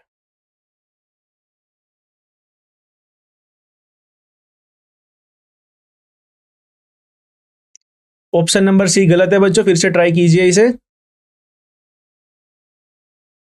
A1 बाई T1 हमारा कांस्टेंट है, तो हमें क्या लिख सकता हूँ, A1 बाई T1 जो हो जाएगा वो बराबर हो जाएगा A2 बाई T2 से। तो मुझे क्या पुट करना है बच्चों, T1 और T2 की वैल्यू यहाँ से नहीं आ सकती क्या, जल्दी से बताइए बच्चों ऑप्शन क्या होना चाहिए हमारा। ठीक, तो बच्चों A1 की वैल्यू तुम पुट करोगे 2A2, तो ये हो जाएगा 2A2, तो A2 से A2 कट जाएगा, तो बच्चों मेरा क्या आ जाएगा 2T2 बराबर T1 नहीं आएगा बच्चों, जो मेरा T1 आएगा बच्चों 2T2 के बराबर आ जाएगा, मतलब ऑप्शन नंबर मेरा बी हो जाएगा। ठीक है, बहुत देरी से आंसर दे रहे हो आप, कोई बात नहीं, पर स्पीड बढ़ाइए। चलिए आगे बढ़ते हैं, देखते हैं इसका सॉल्यूशन। ठीक है, according to the Kepler's law, हमको पता है केपलर्स लॉ क्या बताता है हमको, जो एरिया वेलोसिटी होती है बच्चों वो होती है बच्चों कांस्टेंट होती है। ठीक है, तो बच्चों मेरा जो SSD के अंदर जो बच्चों मेरा क्या होगा, उसके अंदर हम मान लेते हैं एरिया A1 उसको मान लेते हैं, और T1 हमने उसका टाइम मान लिया, और SAB के लिए एरिया के लिए हमने माना A2 एरिया, और T2 मैंने माना क्या टाइम। ठीक है, तो मुझे पता है बच्चों A1 डिवाइडेड बाई T1 होता है मेरा A2 डिवाइडेड बाई T2, तो यहाँ से मेरी रिलेशन ये आ जाएगा, तो A1 आ जाएगा मेरा 2A2, ये हमको पता है, तो मेरा टाइम भी आ जाएगा बच्चों। ठीक है, टाइम आ जाएगा बच्चों मेरा T1 इक्वल टू 2T2। ठीक है बच्चों, तो इतना आसान सा ये क्वेश्चन था। चलिए आगे बढ़ते हैं, क्वेश्चन नंबर देखते हैं, आगे बढ़ते हैं, क्वेश्चन नंबर 4 हम सोल्व करते हैं। कह रहा था period of revolution of planet A around the sun is 8 times that of B। The distance of A from the sun is how many times greater than of B from the sun. तो बच्चों ये भी calculus law का ही एक तुम formula लगाओगे, इसके अंदर क्या फॉर्मूला था बच्चों हमारा, T² is equals to KR3। जल्दी से फॉर्मूला लगाइए और मुझे आंसर बताइए क्या होना चाहिए इसके अंदर। कह रहा है कि period of revolution of planet A, कह रहा है एक प्लैनेट है बच्चों मेरे पास, ठीक है, जो सन के अराउंड क्या कर रहा है, उसका जो है जो टाइम पीरियड क्या है 10 पीरियड, जैसे कि एक सन का जो पीरियड जो मेरा टाइम A में लिखूं TA, वो क्या है 8 टाइम्स दैट ऑफ B है, मतलब TB के वो बराबर है 8 टाइम और दूसरे प्लैनेट के। ठीक है, जैसे ये मेरा सन हो गया, एक है मेरा बच्चों एक प्लैनेट, और एक है बच्चों दूसरा प्लैनेट। ठीक है, तो इसका बच्चों पीरियड्स बता रहा है, ये बता रहा है बच्चों अगर ये इसका है TB है तो इसका कितना है 8 TB, ये इसका बता रहा है टाइम पीरियड ऑफ। अगर ये प्लैनेट ये मेरा A है, ये मेरा B मान लेते हैं, इसे हम मैं A मान लेता हूं, तो इसका क्या होगा बच्चों answer. Please check your internet Yogesh Sharma, बताइए इसका आंसर क्या होना चाहिए। तो बच्चों मुझे पता है कि ऑप्शन T² होता है बच्चों मेरा KR³ के बराबर, ऑप्शन नंबर C आप बोल रहे हो बच्चों, एक बार फिर से ट्राई कीजिए, ऑप्शन नंबर C इसका ठीक नहीं है बच्चों। इसमें हमको क्या करना है, हमको पता है T1 जो होगा बच्चों, अगर मैं मान लेता हूं टाइम पीरियड प्लैनेट A का, मैं TA मान लेता हूं उसको, वो क्या है KR³ मैं उसको बोल देता हूं। ठीक है, डिस्टेंस को, ठीक है, इसका मैं बोल देता हूं R1 में, इसको RA में बोल देता हूं, इसको मैं बोलूंगा इस तरह से। तो TB क्या हो जाएगा, इसको मैं अगर डिवाइड करूंगा बच्चों दोनों के टाइम पीरियड को, तो ये क्या हो जाएगा KR_B²। ठीक है बच्चों, इसका हमको रिलेशन पता है TA बाई TB क्या है बच्चों मेरा 8 के बराबर है, तो बच्चों RA बाई RB क्या हो जाएगा मेरा RA, अगर मैं क्यूब का मतलब क्यूब रूट ले लूँ दोनों जगह पर, तो ये क्या हो जाएगा मेरा RA मेरा हो जाएगा 2RB के बराबर नहीं हो जाएगा, तो इसका आंसर क्या होना चाहिए बच्चों, A नहीं होना चाहिए क्या। अरे ऑप्शन नंबर C है इसका। देखते हैं इसका सॉल्यूशन बच्चों, ये क्या कह रहा है, ये इसका आंसर है बच्चों ऑप्शन नंबर, सॉरी बच्चों यहाँ पर मैंने क्या गलती की, यहाँ पर मुझे करना पड़ेगा यहाँ पर स्क्वायर, यहाँ पर मैंने स्क्वायर करूंगा तो ही मेरा ये आंसर आएगा। ठीक है, तो 8 का स्क्वायर मुझे करना पड़ेगा, तो यहाँ पर हो जाएगा बच्चों 4, ऑप्शन नंबर C बच्चों आपका ठीक है। ठीक है बच्चों, तो ये है बच्चों मेरा रिलेशन, मैंने ये रिलेशन नहीं लगाया था, मैंने ये स्क्वायर ना करके मैंने गलती कर दी थी, तो बच्चों आपने ऑप्शन नंबर C एकदम ठीक बताया योगेश शर्मा। ठीक है, तो चलिए आगे बढ़ते हैं, देखते हैं इसका सॉल्यूशन। ठीक है, TA और TB हमको पता है बच्चों, टाइम पीरियड हमको पता है A और B का। ठीक है, तो TA बच्चों हमारा है, हाँ सही है योगेश शर्मा आपका एकदम ठीक है, TA बच्चों मेरा 8 TB के बराबर है, TA बाई TB है बच्चों मेरा 8, और मुझे पता है बच्चों T² क्या है, वो प्रोपोर्शनल होता है R³ के, कैपलर लॉ हमको ये बताता है। तो कैपलर लॉ हमको बताता है, तो TA बाई TB अगर मैं इनको क्या करूंगा रेशो लूंगा बच्चों दोनों के टाइम पीरियड का और उनके डिस्टेंस का, तो ये आ जाएगा इस तरह से, TA बाई TB बच्चों मेरा हो जाएगा 8, यहाँ पर आएगा बच्चों स्क्वायर, यहाँ पर भी इन्होंने स्क्वायर नहीं किया है। ठीक है, तो ये आ जाएगा स्क्वायर, तो RA बाई RB क्या हो जाएगा मेरा, RA बाई RB का क्यूब, ये हो जाएगा बच्चों मेरा किसके बराबर 2⁶ के बराबर ये हो जाएगा। ठीक है, तो यहां से मैं इसको क्या करूंगा क्यूब रूट लूंगा बच्चों, तो RA क्या हो जाएगा मेरा, वो हो जाएगा बच्चों मेरा 2⁴ इंटू RB के बराबर हो जाएगा, मतलब 2⁴ क्या होता है बच्चों मेरा 4 होता है। ठीक है, तो बच्चों डिस्टेंस होगा बच्चों वो 4 ज्यादा होगा उसके रिस्पेक्ट में। ठीक है, चलिए आगे बढ़ते हैं, देखते हैं उसी तरह से एक और क्वेश्चन देखते हैं बच्चों। The distance of Neptune and Saturn from the sun is nearly 10 to the power 13 and 10 to the power 12 meter respectively. Assuming that they move in a circular orbit, their periodic times will be in the ratio. कह रहा है बच्चों कि हमको दिया गया बच्चों एक सन मान लेते हैं और हमको क्या बोल रहा है कि जो इनका डिस्टेंस है बच्चों वो कितना है, नेपच्यून और बच्चों हमारा हमको सैटर्न दिया गया है, दो प्लेनेट हमको दिए गए हैं हमारे सोलर सिस्टम के, और हमको डिस्टेंस हमको दिया गया है। एक दिया गया बच्चों मेरे को 10 to the power 13 और एक दिया गया बच्चों मेरे को 10 to the power 12। ठीक है, तो हमको ये क्या बताना है कि इनका जो होगा their periodic times will be in the ratio, जो इनका जो हमको क्या निकालना है, इनके टाइम पीरियड का रेशो निकालना है। ठीक है, चलिए बताइए इसका आंसर क्या होना चाहिए, हमको क्या निकालना है, फिर से वही वाला फॉर्मूला हमको यूज करना है, T² = R³ वाला हमको ये फॉर्मूला फिर से ये यूज करना है कैप्लस लॉ का। चलिए बताइए क्या होगा इसका आंसर, कि जो मेरा टाइम पीरियड होगा वो उनका जो रेशो क्या होगा, इन दोनों के बीच का रेशो क्या होगा, मेरे नेपच्यून और सैटर्न के केस के अंदर मेरा रेशो क्या होगा इन दोनों के टाइम पीरियड का। तो बच्चों मैं मान लेता हूं कि मेरा टाइम पीरियड है बच्चों नेपच्यून के लिए मैं मान लेता हूं इस तरह से कि Tn मैं मान लेता हूं डिवाइडेड मैं क्या करूंगा इसके ही मतलब मैं सैटर्न के मैं क्या करूंगा सैटर्न के टाइम पीरियड से मैं करूंगा इसको डिवाइड, तो ये हो जाएगा बच्चों मेरा स्क्वायर। और R मैं मान लेता हूँ डिस्टेंस है बच्चों मुझे दिया गया है, डिस्टेंस मुझे दिया गया 10 to the power 13 और मुझे इसका डिस्टेंस पता है बच्चों सैटर्न का, वो बच्चों मेरा 10 to the power 12 इसका Q। तो बच्चों यहां से मुझे क्या देखने को मिलेगा, ऑप्शन नंबर सी आप बता रहे हो एकदम सही है योगी शर्मा आपका। तो यहां से क्या हो जाएगा बच्चों 10 to the power 12 से 13 कट जाएगा, तो Tn मेरा क्या हो जाएगा, Tn डिवाइडेड बाय Ts हमको निकालना है, Tn डिवाइडेड बाय Ts मतलब time period of Neptune divided by time period of Saturn, वो कितने के बराबर हो जाएगा बच्चों। अगर मैं क्या करूंगा इसका स्क्वायर रूट ले लूंगा, तो ये क्या हो जाएगा बच्चों 10 है, और ये है क्या बच्चों मेरा, ये है बच्चों मेरा 3, तो ये क्या हो जाएगा बच्चों मेरा 10√10, ये आंसर मेरा हो जाएगा। ठीक है, तो ऑप्शन नंबर सी आपका एकदम ठीक है। चलिए देखते हैं इसका सॉल्यूशन।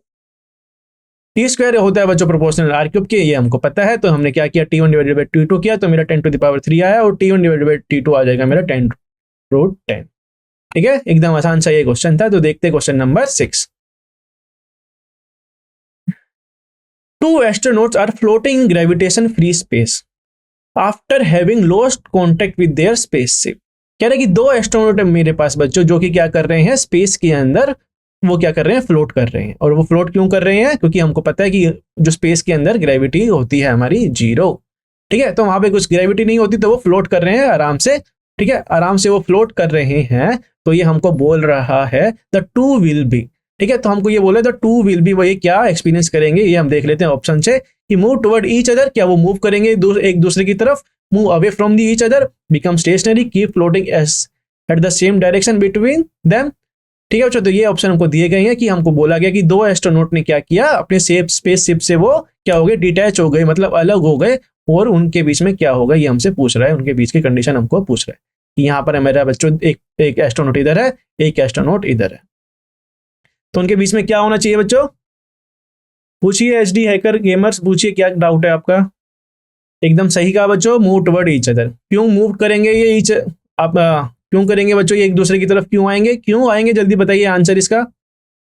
क्योंकि बच्चों हमको पता है कि 2 ऑब्जेक्ट के बीच के अंदर फोर्स लगता है, ग्रेविटेशन फोर्स, जो कि चाहता है एक दूसरे को खींचना। ठीक है, चाहे वो एकदम नेग्लिजिबल फोर्स लगे, पर जो होगा फोर्स लगेगा, कुछ ना कुछ तो फोर्स लगेगा, और वो एक दूसरे को अपनी तरफ खींचेगा। ठीक है, तो वो क्या करेंगे, एक दूसरे की तरफ वो अट्रैक्ट होंगे, मतलब एक दूसरे की तरफ वो स्टार्ट हो जाएंगे मूव होना।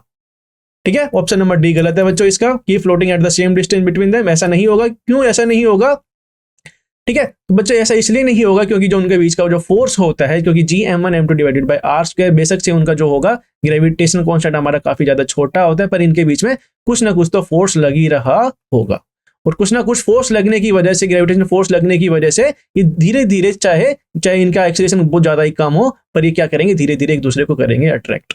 ठीक है, क्योंकि ग्रेविटेशनल फोर्स हमको ये ही बताता है। तो ऑप्शन नंबर ए हो जाएगा बच्चों इसका ठीक।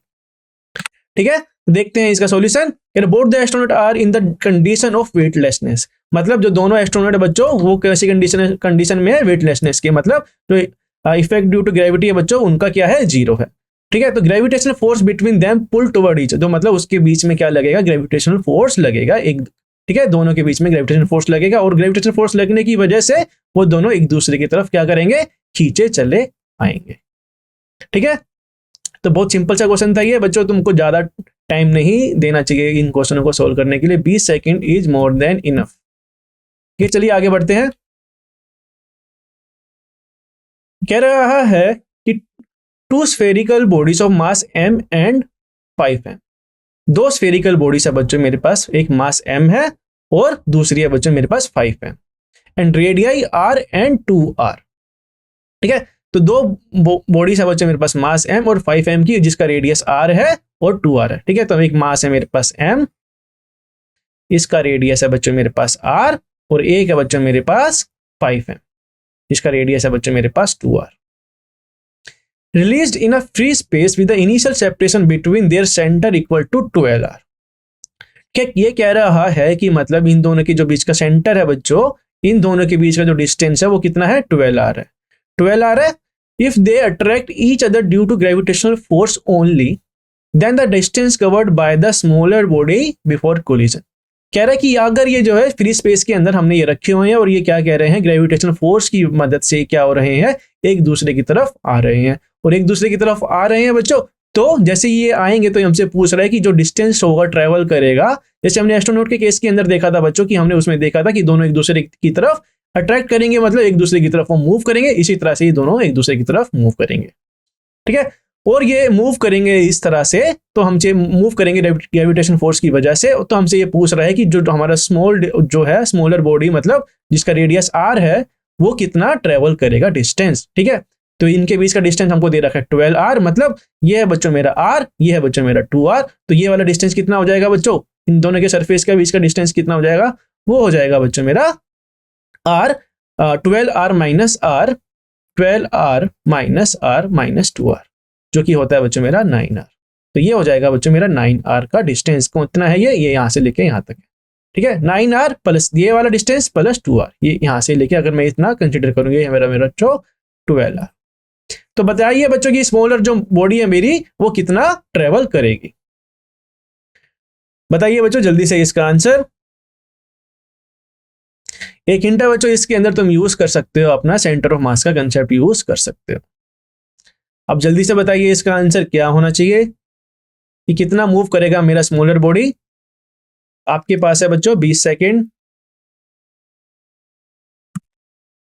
और आपका टाइम शुरू होता है अब। चलो बच्चों देखते हैं इसका सॉल्यूशन। तो बच्चों क्या होगा इसके अंदर, हमको क्या देखना होगा कि मान लेते हैं कि ये जो डिस्टेंस है ये इस तरह से ये आ गया है।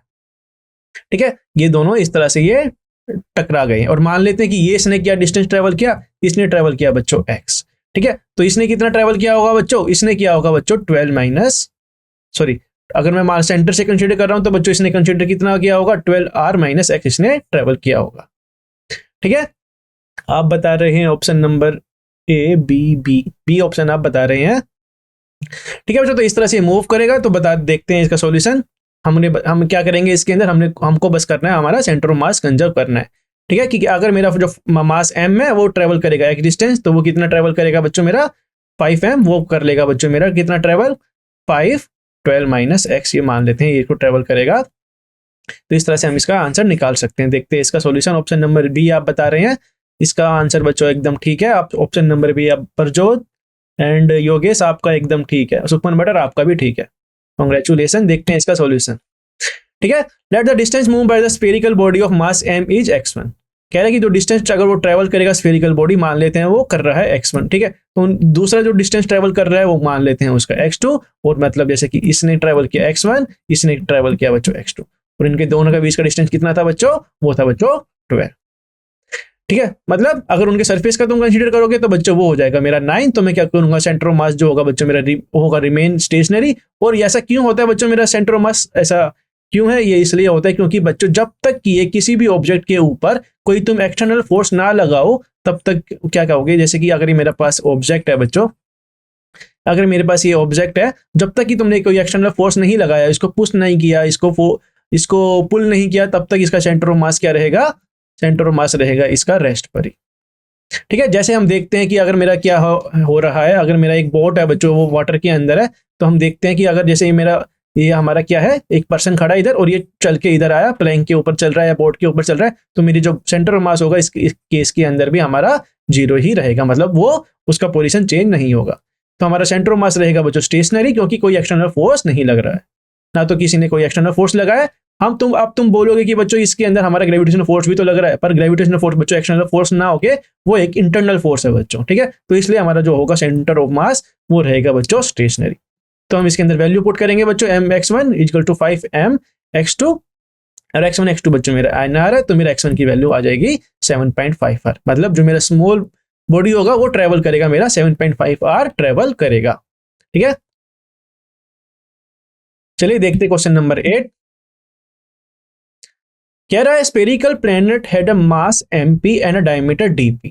A particle of mass m falling freely near the surface of the planet will experience an acceleration due to gravity equal to. कह रहा है एक प्लेनेट है बच्चों मेरे पास जिसका मास है बच्चों, एक प्लेनेट है मेरे पास जिसका मास है बच्चों mp और डायमीटर मान लेते हैं dp. A particle of mass m falling freely near the surface of the planet will experience the acceleration due to gravity. कह रहा है एक मास है ना, हमने क्या कर रहा है, वो फील कर रहा है, acceleration due to gravity feel कर रहा है, और उसकी वैल्यू क्या होगी। बच्चों एकदम सिंपल सा क्वेश्चन है, जल्दी से इसका आंसर बता दीजिए। इसका आंसर क्या होना चाहिए, यह है मेरे पास एक प्लेनेट mp और इसका डायमीटर क्या है बच्चों मेरा, ये डायमीटर की लेंथ हमको दी गई है dp, ठीक है। तो हमसे पूछ रहा है कि एक्सीलरेशन ड्यू टू ग्रेविटी क्या होगी इस केस के अंदर, gp हमारा क्या होगा। बच्चों अगर मैं तुमको एक हिंट दूं तो इसको क्या मान सकते हो तुम, mp को क्या मान सकते हो, मास ऑफ अर्थ मान सकते हो, dp को मान सकते हो क्या मान सकते हो, डायमीटर ऑफ अर्थ मान सकते हो। तो चलिए जल्दी से बताइए ग्रेविटेशन हमारी ग्रेविटेशन ड्यू टू अर्थ क्या होती है हमारी, उसी तरह से तुम इसको इक्वेट कर सकते हो। आपके पास है बच्चों 20 सेकेंड, जल्दी से बताइए इसका आंसर कमेंट बॉक्स के अंदर।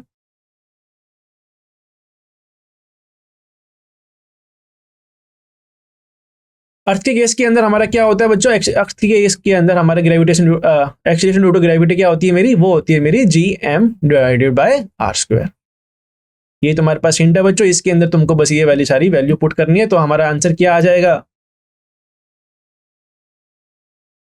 योगेश शर्मा एकदम ठीक, छा रहे हो आप। चलिए देखते हैं इसका सॉल्यूशन हम क्या कर रहे हैं। हमने क्या किया है, बस ये एकदम ये आसान सा क्वेश्चन था बच्चों, ये कोई भी ट्रिकी क्वेश्चन नहीं है, एकदम ये सिंपल सा क्वेश्चन है। इसके अंदर बस क्या देखना है, हमको बस पता होना चाहिए कि जो मेरा पता है, हमको क्या पता होना, जो मेरा डायमीटर होता है बच्चों वो किसके बराबर होता है, मेरे 2 टाइम्स रेडियस के बराबर होता है। बस हमको ये ही आना चाहिए, और इसके अंदर और कुछ इसके अंदर कोई फॉर्मूला नहीं लगेगा बच्चों, ठीक है। तो बच्चों मेरा डायमीटर क्या होता है बच्चों, 2r होता है। तो मैं इसके अंदर क्या करूंगा, r को मैं क्या कर दूंगा, चेंज कर दूंगा, r को मैं लिख दूंगा बच्चों d/2। इसके अंदर मैं पुट करूंगा r को d/2, तो मेरा क्या आ जाएगा gmd इंटू d²/4, ठीक है। कि हम इसको हम इसने क्या किया, हमको कंफ्यूज किया। कैसे कंफ्यूज किया, हमको एक प्लेनेट बता दिया जिसका मास mp दे दिया, dp दे दिया, पर ये कुछ भी नहीं था क्वेश्चन। तो ये इसका आंसर हो जाएगा ऑप्शन नंबर ए, एकदम ठीक है। चलिए देखते हैं इसका सॉल्यूशन, ठीक है। तो हमको पता है बच्चों जो फोर्स ड्यू टू ग्रेविटेशन क्या होता है, वो होता है gmp m into divided by dp divide by r², जिसके अंदर हमको डायमीटर दे रखा है। तो इसके अंदर मैं r के अंदर कन्वर्ट करूंगा, तो dp डिवाइडेड बाई 2 का स्क्वायर, तो एक्सीलरेशन ड्यू टू ग्रेविटी आ जाएगी बच्चों मेरी 4gmp डिवाइडेड बाई d²p, ठीक है बच्चों। तो एक्सीलरेशन ड्यू टू ग्रेविटी हमारी आ जाएगी। चलिए आगे बढ़ते हैं।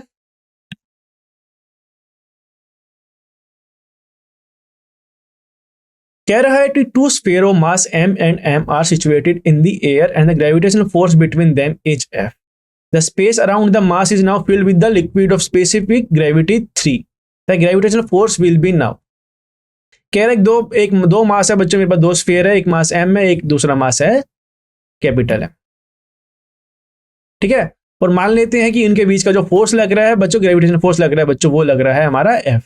और हमको क्या बोल रहा है कि the space around the mass is now filled with the liquid of specific gravity 3, ठीक है। मान लेते हैं कि ये एयर के अंदर है बच्चों, ठीक है। और इसके बाद हमने क्या किया, ये जैसे कि एक मेरा मान लेते हैं, इसके अंदर मैंने क्या किया, एक डाइलेक्ट्रिक एक मैंने मीडियम इसके अंदर डाल दिया, ठीक है। इसके अंदर मैंने एक मीडियम डाल दिया जिसकी स्पेसिफिक ग्रेविटी है बच्चों 3, ठीक है। स्पेसिफिक ग्रेविटी 3 का मतलब क्या होता है बच्चों मेरा, कि इसकी जो होगी बच्चों, इसके अंदर जो मीडियम की जो डेंसिटी होगी वो 3000 किलोग्राम पर मीटर क्यूब हो जाएगी। तो ये हमसे पूछ रहा है कि जो मेरा फोर्स होगा बच्चों, अभी ग्रेविटेशनल फोर्स होगा, क्या वो इफेक्ट होगा, कितना होगा, कैसे इफेक्ट होगा, कितना चेंज होगा, ये हमसे पूछ रहा है। तो बताइए बच्चों इसका आंसर क्या होना चाहिए।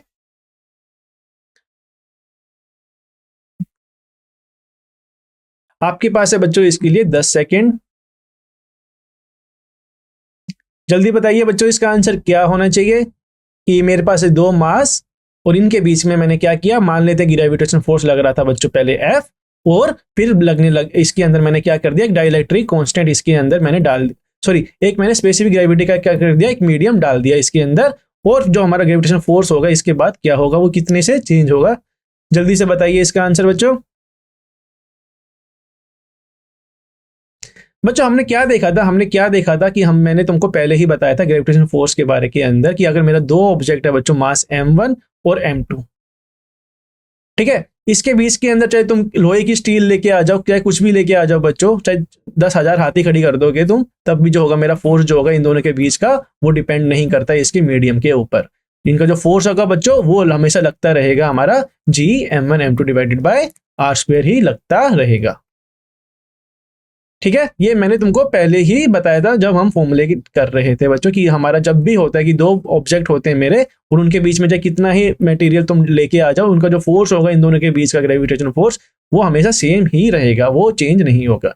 चाहे तुम इसके अंदर तुम 3003 स्पेसिफिक ग्रेविटी का मीडियम तुम डाल रहे हो 3, चाहे तुम डाल दो इसके अंदर 3000, ठीक है, तो इन दोनों का जो फोर्स होगा बच्चों वो हमेशा सेम रहेगा। मतलब इसका आंसर हो जाएगा option number C. Prajyot Singh आपका एकदम ठीक है, योगेश शर्मा आपका भी ठीक है, पर जल्दी जल्दी इसका आंसर दीजिए ताकि हम ज्यादा से ज्यादा PYQ सोल्व कर पाए। चलिए आगे बढ़ते हैं। ठीक है बच्चों, तो ये कुछ हमको थ्योरी दी गई है इस सॉल्यूशन की, तो कह रहा है कि ग्रेविटेशनल फोर्स जो होता है इंडिपेंडेंट ऑफ मीडियम होता है। ठीक है बच्चों, तो हमेशा याद रखिए आसान क्वेश्चन तुम कर रहे हो पर हमको ये हमेशा याद रहनी चाहिए। ठीक है, तो F है बच्चों मेरा जी m1 m2 divided by D square, तो ये इफेक्ट नहीं करेगा क्योंकि फोर्स जो होता है बच्चों m1 m2 डिवाइडेड बाय, क्योंकि जो फोर्स होता है बच्चों मेरा ग्रेविटेशनल फोर्स वो मास पे डिपेंड करता है, m2 पे डिपेंड करता है, ग्रेविटेशनल कांस्टेंट पे डिपेंड करता है, d पे डिपेंड करता है, और किसी चीज पे डिपेंड ये नहीं करता। ठीक है, चलिए देखते क्वेश्चन नंबर 10। कह रहा what will be the formula of mass in term of G R and capital G। क्या होगा बच्चों मास का formula in terms of G R and G। जल्दी से बता दीजिए बच्चों इसका आंसर, आपके पास है बच्चों 10 सेकेंड।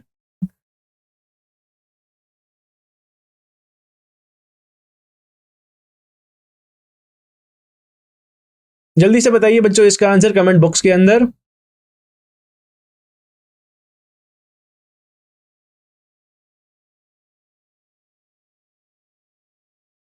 बच्चों हम क्या लिखते हैं, ये भी एकदम सिंपल सा क्वेश्चन है, एकदम काफी आसान क्वेश्चन आते हैं तुम्हारे हमेशा प्रीवियस ईयर क्वेश्चन के अंदर। ये प्रीवियस ईयर क्वेश्चन है बच्चों, और इसके अंदर देखिए कितने आसान से क्वेश्चन आ रहे हैं और तुम अपना आंसर भी नहीं दे पा रहे हो, तो कैसे होगा तुम्हारा एग्जाम क्रैक। चलिए देखते हैं इसका सॉल्यूशन बच्चों। हम इसको कैसे कर सकते हैं, हमको पता है बच्चों जो एक्सिलेशन ग्रेविटी होती है बच्चों, हम उसको क्या लिख सकते हैं, उसको मैं लिखता हूँ जी m divided by r square. तो यहाँ से बच्चों मेरे को बस क्या करनी है, m की तो वैल्यू पूछनी है, तो जल्दी से बताइए इसका आंसर क्या होना चाहिए। इससे बस तुमको m की वैल्यू चाहिए बच्चों, एक्सिलेशन ड्यू टू ग्रेविटी हमारी होती है जी m divided by r square. तो मेरा मास क्या हो जाएगा बच्चों, मास इन टर्म ऑफ मुझे चाहिए G R and capital G। जल्दी बताइए इसका आंसर क्या हो जाएगा, इसका आंसर क्या हो जाएगा, m हो जाएगा बच्चों मेरा G R square divided by G। तो इसका आंसर क्या हो जाएगा बच्चों, ये हो जाएगा मेरा G R square by G। Option number D मेरा हो जाएगा। बच्चों आप कमेंट बॉक्स में आंसर नहीं दे रहे हैं, ठीक है, तो ये हो जाएगा बच्चों मेरा आंसर mg होता है बच्चों मेरा G mm divided by r square. G है बच्चों मेरा G m by r square, यहाँ से मैं मास निकाल सकता हूँ, मैं मास बोल सकता हूँ कि मेरा मास जो होगा वो जी r स्क्वायर बाय जी हो जाएगा। ठीक है बच्चों, ठीक है, चलिए आगे बढ़ते हैं। क्वेश्चन नंबर 11 कीजिए आप जल्दी से, और आपके पास है इसके लिए 20 सेकेंड। क्वेश्चन में पढ़ देता हूं आपके लिए। A body weight 72 Newton on the surface of अर्थ। एक बॉडी है हमारी, उसका वेट आ रहा है 72 न्यूटन, ठीक है, सरफेस ऑफ द अर्थ के ऊपर, मतलब उसका जो mg की वैल्यू है बच्चों हमको 72 न्यूटन दी गई है। ठीक है, तो हमसे पूछ रहा है what is the gravitational force on it at the height equal to the half of the radius of the earth. कह रहा है कि अगर मेरे पास ये अर्थ है और मेरे पे क्या कह रहा है, इस पॉइंट पर सरफेस पर मैं नाप रहा हूं इसका क्या वेट जो है मेरा आ रहा है, वो आ रहा है मेरा 72 न्यूटन, और ये मुझसे पूछ रहा है कि जैसे ही मैं क्या करूंगा, मेरी हाइट जो होगी बच्चों, अगर मैं एक हाइट पे ले जाऊं, जो होगा बच्चों, मान लेते कि मैं कितनी हाइट पे लेके गया हूं मैं इसको मैं लेके गया हूं half the radius of the अर्थ, मतलब r/2 पर मैं ले गया हूं इसको ऊपर। तो ये हमसे पूछ रहा है कि इसके ऊपर हमारा फोर्स कितना लगेगा। बताइए बच्चों कि फोर्स क्या होता है बच्चों, मेरा mg होता है, ठीक है, mg होता है बच्चों मेरा। और मुझे पता है कि अगर जो मेरा g है वो क्या होता है मेरा, वो क्या हो रहा है हाइट के रिस्पेक्ट में, क्या होता है वो वेरी करता है, वो हमने देखा था। ठीक है, तो कैसे वेरी करता है बच्चों मेरा g होता है बच्चों मेरा m divided by r plus d का स्क्वायर। ठीक है, ये होता है बच्चों मेरा इस तरह से, g मेरा वेरी करेगा, यहाँ पर जो g की वैल्यू आएगी वो इस तरह से वेरी करेगा। तो मैं इसको क्या लिख सकता हूँ, m r d है बच्चों मेरे पास, क्या है, d है मेरे पास r/2। तो r/2 की वैल्यू मैं इसके अंदर पुट करूंगा, तो जल्दी से बताइए इसका आंसर क्या होना चाहिए।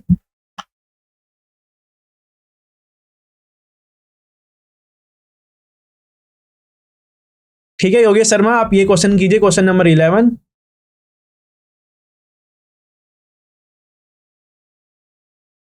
इसके अंदर मैं तुम्हें हिंट दे रहा हूँ, जो मेरी एक्शन ड्यू टू ग्रेविटी है वो वेरी कर रही है हाइट के रिस्पेक्ट के अंदर। अगर तुम एक्शन ड्यू टू ग्रेविटी निकाल पाओगे तो तुम इसका बता सकते हो कि जो मेरा फोर्स होगा एक हाइट r/2 पर वो कितना आएगा। योगेश शर्मा आप बोल रहे हो ऑप्शन नंबर ए, तो देख लेते हैं इसका आंसर क्या होना चाहिए। तो बच्चों मैं क्या बोल सकता हूँ यहाँ से, अगर मेरा जो जी मेरा आएगा बच्चों, वो आ जाएगा बच्चों मेरा r क्या हो जाएगा बच्चों मेरा, r है बच्चों मेरा r/2, तो ये r/2 को मैं ऐड करूंगा तो ये हो जाएगा बच्चों मेरा 9 × 4। तो gm/r² बच्चों, अगर मैं लिखूं इसको फोर्स, तो इसको मैं क्या हो जाऊंगा, इसको मैं मल्टीप्लाई कर दूंगा बच्चों 72 से, तो 9 से हट जाएगा ये, तो 9/8 आ जाएगा बच्चों मेरा 32 न्यूटन। योगेश शर्मा और प्रज्योत सिंह आपका एकदम ठीक है, वेरी गुड। चलिए देखते हैं इसका सॉल्यूशन। मेरा weight of body on the surface of the अर्थ जो है बच्चों मेरी 72 न्यूटन है। ठीक है, ठीक है। और एक्शन ड्यू टू ग्रेविटी बच्चों हमको पता है, जो हमारी जो एक्शन ड्यू टू ग्रेविटी होती है वो वेरी करती है, कैसे, जैसे मेरा हाइट ऊपर की तरफ जाएगा, और वैसे ही अगर मैं डेप्थ के अंदर जा रहा हूँ वो वैसे ही मेरी जो हाइट वो एक्शन ड्यू टू ग्रेविटी होती है वो वेरी करती है। ठीक है, तो मेरा क्या होगा, अगर मैं वेट लिखूंगा बच्चों तो mgs में लिखूंगा बच्चों, वो क्या लिख दूंगा 1 + h/r, और मैं इसके अंदर पुट करूंगा वैल्यू। ठीक है, h की वो होती है बच्चों मेरी r/2, तो मेरी आंसर आ जाएगा बच्चों 32 न्यूटन। एकदम आपका एकदम ये ठीक था। चलिए देखते हैं क्वेश्चन नंबर 12।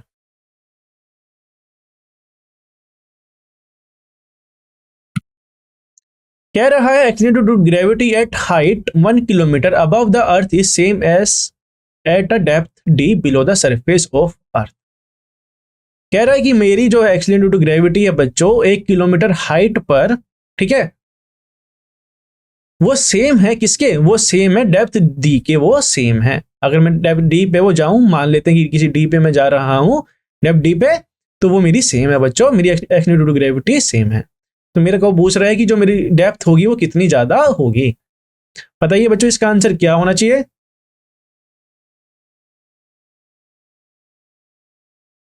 नहीं योगेश शर्मा और प्रज्योत, 1 किलोमीटर इसका आंसर नहीं होगा, क्योंकि मुझे पता है बच्चों जब मेरी हाइट वेरी करती है बच्चों, वो किस तरह से वेरी करती है, जी उस तरह से वेरी करती है। वो कैसे वेरी करती है हमने देखा था, 1 - 2h/r से वेरी करती है। ठीक है, ये जब मेरा हाइट जो होगा इंक्रीज होगा, और मेरे डेप्थ पे हमने क्या देखा था, जी डेप्थ पे हमने देखा तो जी मेरी होती है वो इस तरह से वेरी करती है, d/r से वो वेरी करती है। ठीक है, तो इन दोनों को तुम इक्वेट करोगे तो मेरे को वैल्यू आ जाएगी बच्चों। ठीक है, एच है बच्चों मेरे इसके अंदर 1 किलोमीटर, तो मेरी डी की वैल्यू यहां से आ जाएगी। तो जल्दी से बताइए इसका आंसर क्या होना चाहिए बच्चों। तुम्हें पता है बच्चों की मेरी हाइट कैसे वेरी होती है, जैसे मेरा सॉरी एक्सीडेंट टू ग्रेविटी कैसे वेरी होती है, जैसे मैं हाइट के ऊपर जाता हूं, हमको क्या करना है, 1 किलोमीटर की हाइट इसके अंदर पुट करनी है, और वो पुट करने के बाद मुझे क्या करना है, डेप्थ डी के लिए जो मेरे को लिखनी है एक्सीलरेशन ग्रेविटी में जी लिखूंगा, जी की वैल्यू मैं लिखूंगा कि कैसे वो वेरी कर रहा है, और उन दोनों को मैं इक्वेट कर दूंगा तो मुझे क्या मिल जाएगा, आंसर मिल जाएगा।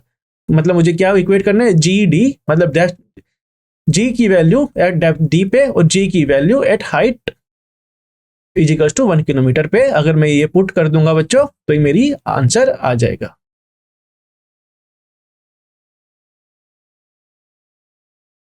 ठीक है, ऑप्शन नंबर सी आप बता रहे हैं, तो देखते हैं इसका आंसर क्या होना चाहिए।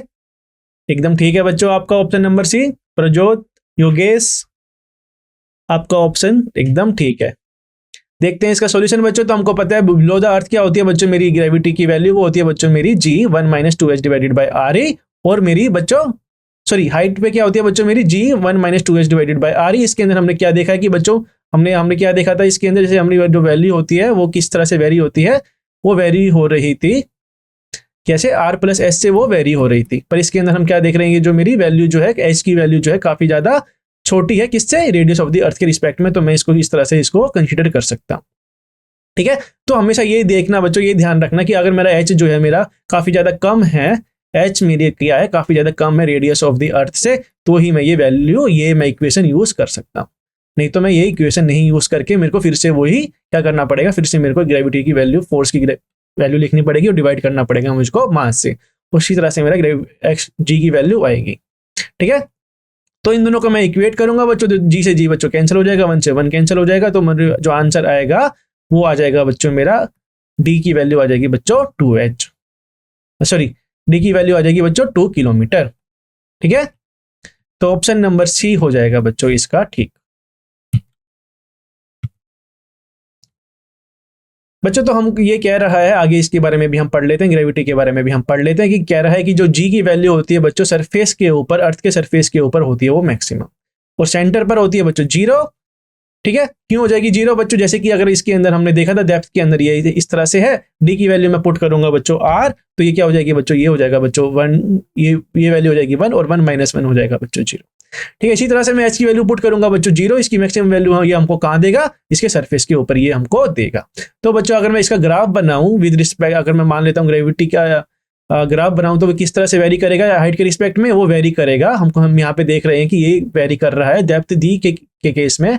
ठीक है, तो ये वेरी कर रहा है, अगर ये जी है मेरा, ये है बच्चों मेरा आर, तो ये लीनियरली वेरी करेगा बच्चों।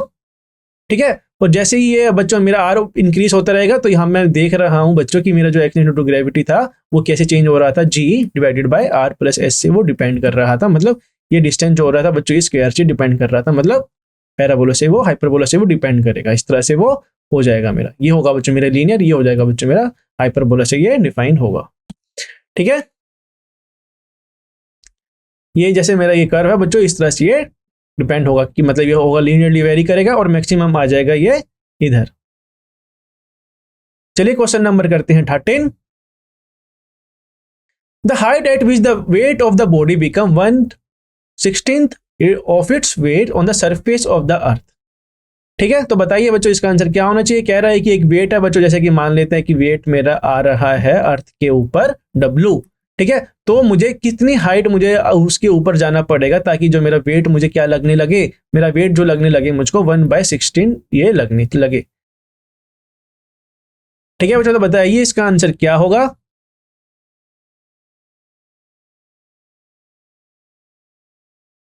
सेम हमको वैसे उसी तरह से करना है, हमको क्या करना है, ग्रेविटी जो हमारी है वो वेरी कर रही है। जैसे हम हाइट के ऊपर जाएंगे तो हम क्या करेंगे, आंसर अपना निकाल देंगे। कैसे निकालेंगे बच्चों, क्योंकि मुझे पता है फोर्स जो होता है बच्चों मेरा जी m2 divided by r, plus मैं इसको मान लेता हूँ कि ये x डिस्टेंस के ऊपर है बच्चों। ठीक है, तो बच्चों मुझे क्या करना है, ये r स्क्वायर को मैं कॉमन ले लूंगा, तो G m by r square 1 + x by r square. ठीक है, ये वाली वैल्यू बच्चों क्या हो जाएगी मेरी w के बराबर हो जाएगी। और इस वाली वैल्यू को मुझे कितने पुट करना है बच्चों, इसको मेरे को पुट करना है 1/16 पुट करना है। तो 1 + x बाय r हो जाएगा बच्चों मेरा 4। ठीक है, तो 1 यहाँ पे जाएगा, तो x डिवाइडेड बाय r आएगा मेरा क्या 3, तो x मेरा क्या आ जाएगा बच्चों 3r के बराबर आ जाएगा।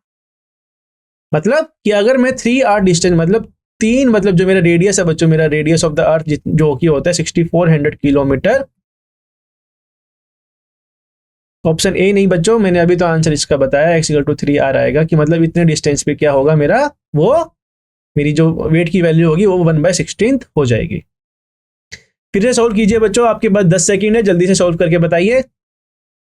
चेक कीजिए कि कहां पर आप गलती कर रहे हो। मुझे क्या करना है, मुझे मेरे को फोर्स नहीं, मुझको पता है फोर्स Gmm/r², मुझे पता है कि Gmm/r² जो उसका वेट था बच्चों वो था बच्चों, मतलब मान लेते हैं GMM/r², वो था बच्चों मेरा W, तो मैं इसको पुट करूंगा W, ठीक है, वो हो जाएगा बच्चों कैंसिल, तो मुझे यहाँ से वैल्यू मिल जाएगी। ऑप्शन नंबर सी ही इसका ठीक होगा बच्चों। एकदम ठीक है बच्चों। प्रज्योत, आपका प्रज्योत सिंह, आप जल्दी जल्दी आंसर दीजिए। चलिए आगे बढ़ते हैं, देखते हैं इसका सोल्यूशन। ठीक है, तो GMM/r+h का होल स्क्वायर बच्चों वो किसके बराबर, मतलब वो हमको पुट करना है कि उसकी जो वैल्यू है बच्चों किसी हाइट h पे क्या है, वो किसके के बराबर है। मुझे पता है कि सरफेस पर क्या होती है बच्चों मेरी फोर्स की वैल्यू, वो होती है बच्चों GMM/r²। ठीक है, उसको मैं मान लेता हूं कि अगर जो उसका वेट हो रहा है 1/16 किसी h डिस्टेंस के ऊपर, जैसे ही वो हाइट h पे जा रहा है, तो ये हमें इसको इक्वेट करूंगा, तो GMM/r+h का होल स्क्वायर वो हो जाएगा बच्चों मेरा 1/16 GMM/r²। तो यहाँ से ये वैल्यू कट जाएगा, तो r+h की वैल्यू मुझे क्या मिलेगी, r+h की वैल्यू मुझे मिलेगी square is equals to 16r²। ठीक है, तो मैं क्या कर दूंगा, मैं कर दूंगा क्यूब रूट लूंगा, तो बच्चों मेरे को RH की वैल्यू आ जाएगी 3r मेरे को मिल जाएगी। ठीक है, तो एकदम आसान सा ये क्वेश्चन था। चलिए बढ़ते हैं आगे।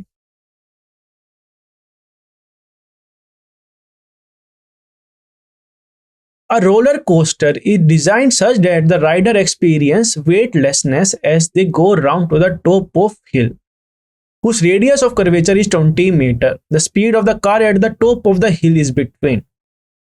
एक रोलर कोस्टर बच्चों, जैसे तुम कभी गए होंगे बच्चों एम्यूजमेंट पार्क में गए होंगे, तो बच्चों हमारा रोलर कोस्टर है वो इस तरह से डिजाइन किया गया है कि मतलब जो ये मान लेते हैं कि एक रोलर कोस्टर है बच्चों, रोलर कोस्टर बच्चों एक्चुअली में होता कैसा है, वो इस तरह से कुछ होता है, मान लेते हैं कि ये इस तरह से है। ठीक है, तो यहाँ पर हमारी जो होती है ट्रेन वो चलती है और वो क्या करते हैं, ऐसे वो राउंड मार लेते हैं। तो मान लेते हैं कि ये वाले डिस्टेंस, अगर मैं इसको मैग्नीफाई करूँ कि ये मान लेते हैं इधर इस तरह से, तो कह रहा है कि जैसे ही क्या होगा, ये इस तरह से ये हमारा मूव करेगा, मेरा रोलर कोस्टर मूव करेगा, तो मुझे क्या पता लगेगा, इसकी कुछ वेलोसिटी होगी, और ये सर्कल के अंदर मूव हो रहा है, तो मुझे क्या पता लगेगा कि सर्कल के अंदर मूव हो रहा है, तो मेरा एक सेंट्रीपिटल फोर्स लगेगा और एक mg जो मेरा फोर्स लगेगा नीचे की तरफ, और एक mv² मेरा क्या लगेगा, mv²/r एक मेरा सेंट्रीपिटल फोर्स इसके पे लगेगा। ठीक है, तो ये बच्चों इन दोनों को बराबर कर लेगा। अगर ये दोनों इन दोनों को बराबर कर लेगा बच्चों, तो मेरा क्या होगा, ये एक्सपीरियंस क्या करेगा, इस पे क्या हो जाएगी, नेट फोर्स हो जाएगी 0। तो ये क्या हमारा जो होगा, जो मतलब जो रोलर कोस्टर के ऊपर जहां हम बैठे होंगे, जो भी राइडर्स बैठे होंगे, तो उसको क्या फील होगा कि वो वेटलेसनेस वो फील करेंगे। ठीक है, तो हमसे पूछ रहे हैं कि स्पीड ऑफ कार क्या होनी चाहिए। बताइए बच्चों, स्पीड ऑफ कार क्या होनी चाहिए, हमको क्या पुट करना है, बस सेंट्रीपिटल फोर्स को पुट करना है मेरे को, किसके बराबर, मेरे को वेट के बराबर पुट करना है, मतलब ग्रेविटेशनल फोर्स के बराबर मुझको पुट करना है। जल्दी से बताइए इसका आंसर क्या होना चाहिए। ऑप्शन नंबर बी आप बता रहे हैं योगेश शर्मा, प्रज्योत जी आप भी बता रहे हैं। तो बच्चों इसमें क्या होगा, मेरा mv²/r को मुझे पुट करना है किसके बराबर, mg के बराबर, m से m कट जाएगा, v² आ जाएगा, v आ जाएगा बच्चों मेरा √rg। r की वैल्यू मुझे पता है, g की वैल्यू मुझे पता है, तो मेरा आंसर आ जाएगा। ठीक है, r की वैल्यू मुझे दी गई है 20 × 10, इसको मैं क्या करूंगा, अगर मैं 10√2, ये मेरी वैल्यू आ जाएगी। और √2 की वैल्यू क्या होती है बच्चों, 1.14 के बराबर कुछ होती है। √2 क्या होता है बच्चों मेरा, 1.14 के बराबर ये कुछ होती है वैल्यू। इसकी वैल्यू क्या आनी चाहिए, 1.414, 1.414।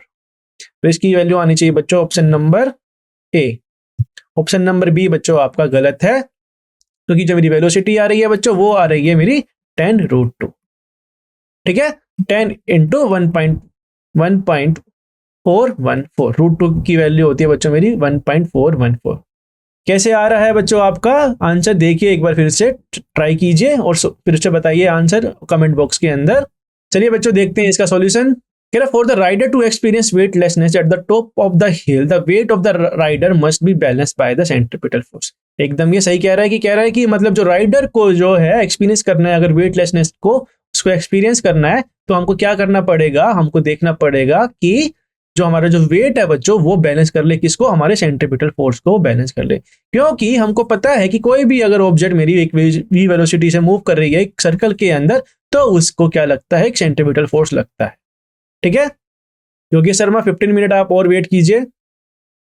ठीक है, तो इस केस के अंदर हमारा क्या हो रहा है, हमको जो मेरा वेट है वो बराबर हो जाएगा मेरे mv²/r के। मतलब मेरा जो होगा क्या होगा, मेरा जो होगा सेंट्रीपिटल फोर्स बैलेंस करेगा मेरे वेट को। और अगर मैं इसको पुट कर दूंगा बच्चों mg=mv²/r, तो मेरी v की वैल्यू यहां से आ जाएगी। ठीक है, तो v की वैल्यू आएगी बच्चों मेरी 114.1 कुछ आएगी बच्चों। ठीक है, तो मतलब 14 से 15 के बीच के अंदर ये वैल्यू रहेगी। ठीक है, तो इसका आंसर था बच्चों ऑप्शन नंबर ए। ठीक, चलिए बढ़ते हैं क्वेश्चन नंबर 15 पर, देखते हैं। Imagine a new planet having the same density as that of the earth. कह रहा है कि मान लीजिए, इमेजिन कीजिए कि ऐसा प्लेनेट जिसकी है सेम डेंसिटी, मतलब जो हमारी डेंसिटी होती है बच्चों, डेंसिटी कैसे होती है, मास डिवाइडेड बाय वॉल्यूम। कह रहा है कि जो हमारी अर्थ की जो डेंसिटी है वो सेम है, हमारे जो प्लेनेट की जो डेंसिटी है वो सेम है, पर हमको ये क्या बोल रहा है कि जो उसका क्या है, but it is 3 times bigger than the earth in size. ये कह रहा है कि जो बच्चों हमारा क्या है वो 3 टाइम्स जो है बिगर है, अर्थ के साइज से वो बिगर है। If the extent due to gravity on the surface of the earth is g and that on the surface of the planet is g dash। ठीक है, एक मान लेते हैं कि ये क्या है, मेरा ये अर्थ है और एक है दूसरा मेरा क्या, एक दूसरा प्लेनेट है। ठीक है, जो कि 3 टाइम्स बिगर है बच्चों, मतलब 3 टाइम्स ये बिगर है। और हमसे को पूछ रहा है कि अगर एक्सटेंट टू ग्रेविटी है बच्चों यहाँ पर हमारी g, तो यहाँ पर मैं मान लेता हूँ g डैश, तो इन दोनों के बीच का रिलेशन क्या होगा।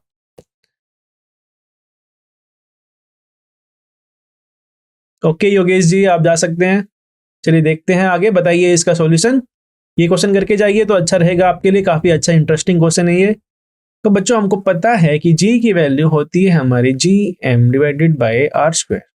इसके अंदर बच्चों हम, अगर मैं मास को क्या लिखूंगा, मास को मैं term in the term of लिखूंगा बच्चों डेंसिटी के टर्म के अंदर, तो मैं इसको कैसे लिखूंगा, g = gm। m को क्या, मास को मैं लिख दूंगा बच्चों वॉल्यूम। अगर मैं डेंसिटी मान रहा हूँ, डेंसिटी बच्चों इसकी same 4/3 pi r³ divided by r²। ठीक है, तो बच्चों यहां से क्या हो जाएगा, g की वैल्यू मेरी क्या आ जाएगी, g की वैल्यू मेरी आ जाएगी g रो 4/3 पाई r। उसी तरह से बच्चों दूसरे प्लेनेट के केस के अंदर मैं क्या लिखूंगा, अगर मैं gm/r² कर रहा हूं तो मैं क्या लिखूंगा, gm/r² बच्चों मेरा ये 3 टाइम्स बिगर है, तो मेरा क्या हो जाएगा, यहां पर आ जाएगा 9r²। ठीक है, मास क्या मैं लूंगा, डेंसिटी बच्चों मेरी सेम है, तो 4/3 पाई r³ बच्चों क्या हो जाएगा, सॉरी इसको मैं अगर 3r² ही लिख के इस तरह से लिखूं, 4/3 r³ मतलब 3r³, तो ये बच्चों क्या हो जाएगा, यहां से ये कट जाएगा, तो बच्चों ये आ जाएगा बच्चों मेरा जी डैश। तो यहां से मेरे को g और g डैश की वैल्यू मिल जाएगी। ठीक है बच्चों, तो देखते हैं इसका सॉल्यूशन। मुझे पता है बच्चों g की वैल्यू होती है gm डिवाइडेड बाय r², तो मैं यहाँ पे क्या करूंगा, मास को मैं लिखूंगा इन टर्म ऑफ डेंसिटी के टर्म में लिखूंगा। मास होता है बच्चों मेरा वॉल्यूम इनटू डेंसिटी, तो इस तरह से मैं इसको लिख सकता हूँ। ठीक है, तो मैं देखूंगा बच्चों जो मेरी g की वैल्यू है वो किस पे डिपेंड करेगी, वो डिपेंड करती है बच्चों मेरी डायरेक्टली प्रोपोर्शनल होती है बच्चों वो r के। अगर मैं डेंसिटी कंसिडर कर रहा हूँ उसके अंदर है सेम, तो जैसे ही अगर मेरा वो 3 साइज के बराबर है, तो बच्चों मेरी g की वैल्यू आ जाएगी, g डैश की वैल्यू आ जाएगी मेरी 3g। ठीक है, ठीक है, इन दोनों को हम डिवाइड करेंगे तो मेरी जो वैल्यू आएगी बच्चों g डैश की, यहाँ पर से ये पूरा का पूरा टर्म ये हो जाएगा कैंसिल, यहाँ पे बस बचेगा ये 3 का टर्म, तो ये मेरी g डैश की वैल्यू क्या आ जाएगी, 3g आ जाएगी। ठीक है बच्चों, तो इसका आंसर होना चाहिए बच्चों ऑप्शन नंबर ठीक हो जाएगा। चलिए आगे बढ़ते हैं, देखते हैं क्वेश्चन नंबर 16।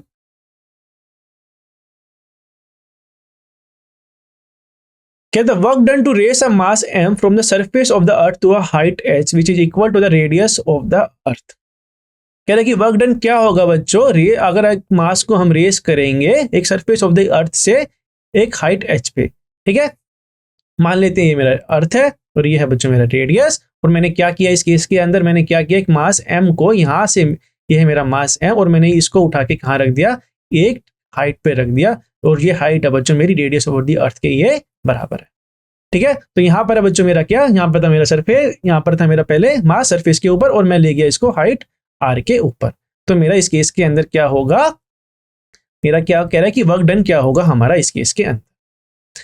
ठीक है बच्चों, तो वर्क डन क्या होता है बच्चों, मेरा वर्क डन होता है बच्चों मेरा चेंज इन पोटेंशियल एनर्जी। अगर मैं लिखूंगा बच्चों इस पॉइंट पे क्या होगी मेरी पोटेंशियल एनर्जी, और इस पॉइंट पे क्या होगी मेरी पोटेंशियल एनर्जी, इस पॉइंट पे क्या होगी बच्चों मेरी पोटेंशियल एनर्जी, वो होगी बच्चों मेरी gm डिवाइडेड बाय 2r, ठीक है, minus G M M divided by 2r। और मैं इसको कैसे करूंगा बच्चों, यहाँ पर मेरी क्या हो जाएगी, पहले अगर मेरी फाइनल पोटेंशियल एनर्जी हो जाएगी बच्चों मेरी इस पॉइंट पर, फाइनल पॉइंट पर, और ये इनिशियल पॉइंट पर मैं ये मान लेता हूँ। तो फाइनल पॉइंट पर बच्चों मेरी जो आ रही है बच्चों पोटेंशियल एनर्जी, वो आ रही है G M M divided by 2r। और मैं क्या कर दूंगा, इसको मैं सब्ट्रैक्ट करूंगा बच्चों minus G M M divided by R से, मैं इसको सब्ट्रैक्ट करूंगा तो मेरी वैल्यू जो आएगी वो आ जाएगी बच्चों G M M divided by 2r। ठीक है, तो इस वाले टर्म को मैं क्या लिख सकता हूँ बच्चों, एम जी आर भी लिख सकता हूँ, क्योंकि मुझे पता है बच्चों जी की वैल्यू क्या होती है मेरी, G M by R square होती है। ये वैल्यू पुट में करूंगा इसके अंदर, तो मेरे को जो आंसर मिलेगा वो मिल जाएगा बच्चों मेरे को हाफ एम जी आर। ठीक है, तो इसका आंसर हो जाएगा बच्चों मेरा ऑप्शन नंबर सी। ठीक है, देखते हैं बच्चों इसका solution. Mass to be raised, मतलब हमने क्या किया, जो मेरा मास है बच्चों एम मास का, वो है बच्चों मेरा एम। ठीक है, तो मैंने क्या किया, सरफेस से मैंने एक हाइट एच आर पे क्या रख दिया, इसको ऊपर की तरफ रख दिया। ठीक है, तो मुझे क्या करना है, हमको बताना है हमको क्या बताना है, वर्क डन हमको बताना है। तो बच्चों मेरा पोटेंशियल एनर्जी क्या हो जाएगी सरफेस के ऊपर, वो हमको पता है पोटेंशियल एनर्जी क्या होती है मेरी सरफेस के ऊपर, वो होती है मेरी minus G M M by R. और पोटेंशियल एनर्जी एक हाइट एच पर, मतलब एट हाइट एच पर, जिसका एच है बच्चों मेरा आर के बराबर है, तो उसके केस के अंदर मेरा क्या हो जाएगा, मेरा पोटेंशियल एनर्जी वो हो जाएगा मेरा G M M by 2r। ठीक है, तो मेरा ये दोनों का जो बच्चों होगा मेरा क्या होगा, इन दोनों का जो क्या होगा सब्ट्रैक्शन होगा, इन दोनों का जो क्या होगा पोटेंशियल एनर्जी का डिफरेंस होगा, वही मेरा वर्क डन दे रहा होगा। ठीक है, तो according to the work energy theorem, work done equal to change in potential energy. ठीक है, तो वर्क डन मेरा क्या हो जाएगा बच्चों, मेरा जो पोटेंशियल एनर्जी होगा एक हाइट पर और एक सरफेस के ऊपर, उन दोनों का डिफरेंस जो होगा वो मेरा वर्क डन हो जाएगा। ठीक है, तो उसको मैं लिखूंगा minus G M M by 2r minus of G M M by R. ठीक है, तो इसको मैं सोल्व करूंगा तो ये आ जाएगा बच्चों मेरा G M M by 2r। और ये वैल्यू को बच्चों अगर मैं जी की वैल्यू में पुट करूं कि वो क्या होती है बच्चों मेरी G M by R square में वैल्यू पुट करूं तो ये मुझको दे देगा बच्चों M G R divided by 2। ठीक है, तो हमने क्या लिखा है, जी एम इक्वल टू क्या लिखा है, जी आर स्क्वायर हमने लिखा है। तो मेरा आंसर आ जाएगा बच्चों M G R divided by 2। ठीक है, चलिए आगे बढ़ते हैं।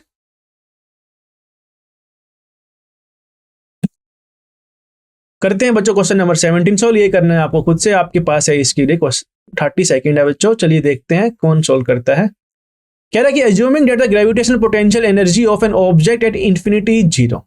कह रहा है कि मान लेते हैं कि बच्चों जो ग्रेविटेशनल पोटेंशियल एनर्जी है हमारी इंफिनिटी पर, अगर ये बच्चों मेरा ये है एक अर्थ है बच्चों, और मैं काफी ज्यादा एक डिस्टेंस पे ले रहा हूं बच्चों, जो रेडियस ऑफ द अर्थ से काफी ज्यादा दूरी पर है, तो मैं यहां पर कंसीडर कर सकता हूं कि इसकी पोटेंशियल एनर्जी क्या है हमारी, जीरो है।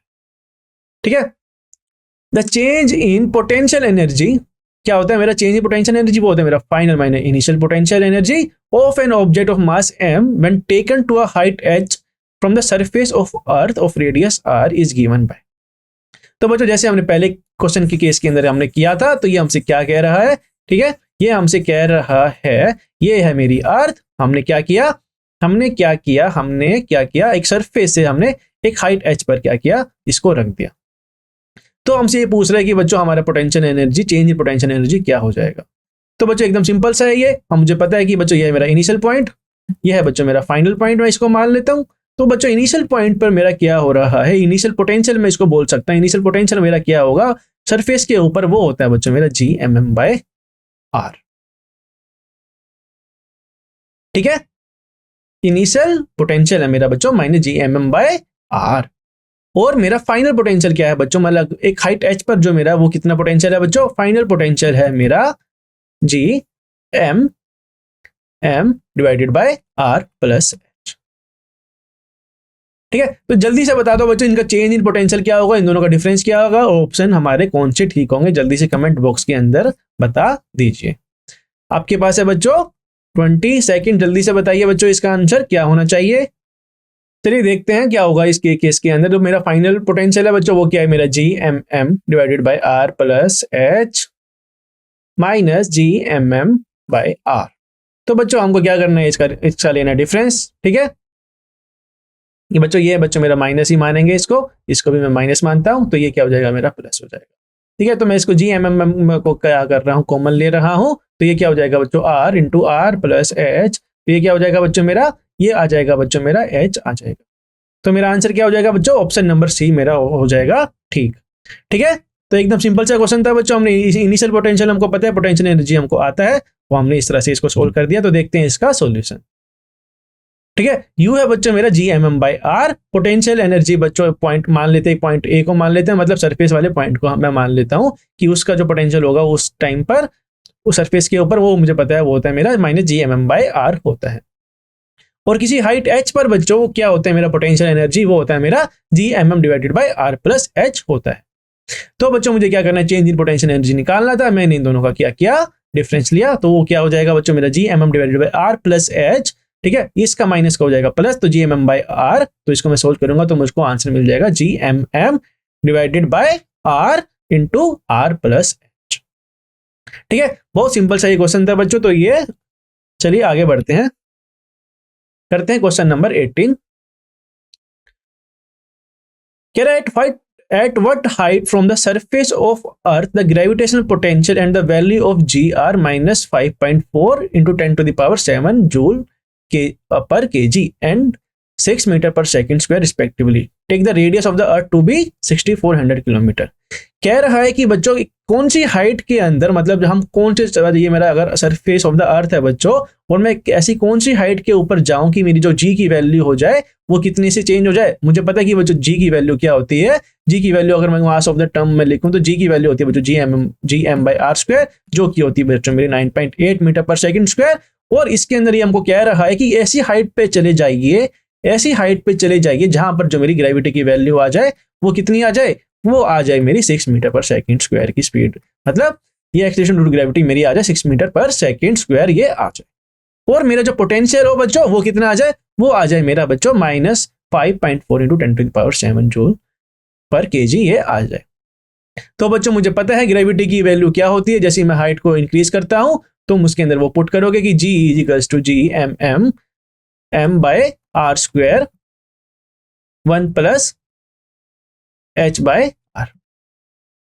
ठीक है बच्चों, ये वैल्यू मैं क्या पुट करूंगा बच्चों, इस वैल्यू को मैं पुट कर दूंगा बच्चों, क्या पुट कर दूंगा, मैं पुट कर दूंगा इस वैल्यू को पुट कर दूंगा बच्चों में 6, तो मेरा h की वैल्यू आ जाएगी। और पोटेंशियल को मैं पुट करूंगा बच्चों G/m/r + h को मैं पुट करूंगा पोटेंशियल को इस तरह से -5.4 को, तो मेरे को h की वैल्यू मिल जाएगी। ठीक है, बताइए इसका आंसर क्या होना चाहिए। हेलो तरुण, बताइए क्वेश्चन नंबर 18 का आंसर क्या होना चाहिए जल्दी से। चलो बच्चों देखते हैं इसका सॉल्यूशन। तो बच्चों मुझे पता है पोटेंशियल क्या होता है बच्चों, मेरा पोटेंशियल होता है -G/m/r + h, जिसकी वैल्यू मुझे दी गई थी -5.4 × 10⁷। और जी बच्चों मुझे पता है कि वो कैसे वेरी करता है हाइट के रिस्पेक्ट के अंदर, वो वेरी करता है बच्चों G/m/r + h⁻²। ठीक है, तो मैं r को कॉमन ले लूंगा तो बच्चों मेरा आ जाएगा G/m/r² जो आ जाएगा वो आ जाएगा मेरा कॉमन। तो इसकी वैल्यू मेरे को पुट करूंगा, तो अगर मैं इसकी वैल्यू पुट करूं और इसको मैं डिफरेंशिएट करूं बच्चों, सॉरी डिफरेंशिएट ना करके इसको क्या करूं, मैं इसको डिवाइड करूं इन दोनों को, तो मेरे को मिल जाएगा टर्म मिल जाएगा r और h के टर्म के अंदर ही मुझे मिल जाएगा। तो बच्चों मेरा जो r h की वैल्यू जो आएगी बच्चों वो आ जाएगी मेरी 2600 किलोमीटर। ठीक है, तो बच्चों इस तरह से हम ये सोल्व किया बच्चों। ठीक है, आज के लिए इतना ही, हम मिलते हैं नेक्स्ट लेक्चर के अंदर। आप इसके मॉक टेस्ट देना ना भूलिए हमारे साइट पे, साथ ही प्रूटर साइट पर आप जा सकते हैं और हमारा ग्रेविटेशन के ऊपर मॉक टेस्ट दे सकते हैं। ठीक है, तो चलिए बच्चों आज के लिए इतना ही, हम मिलते हैं नेक्स्ट लेक्चर में। Thank you very much.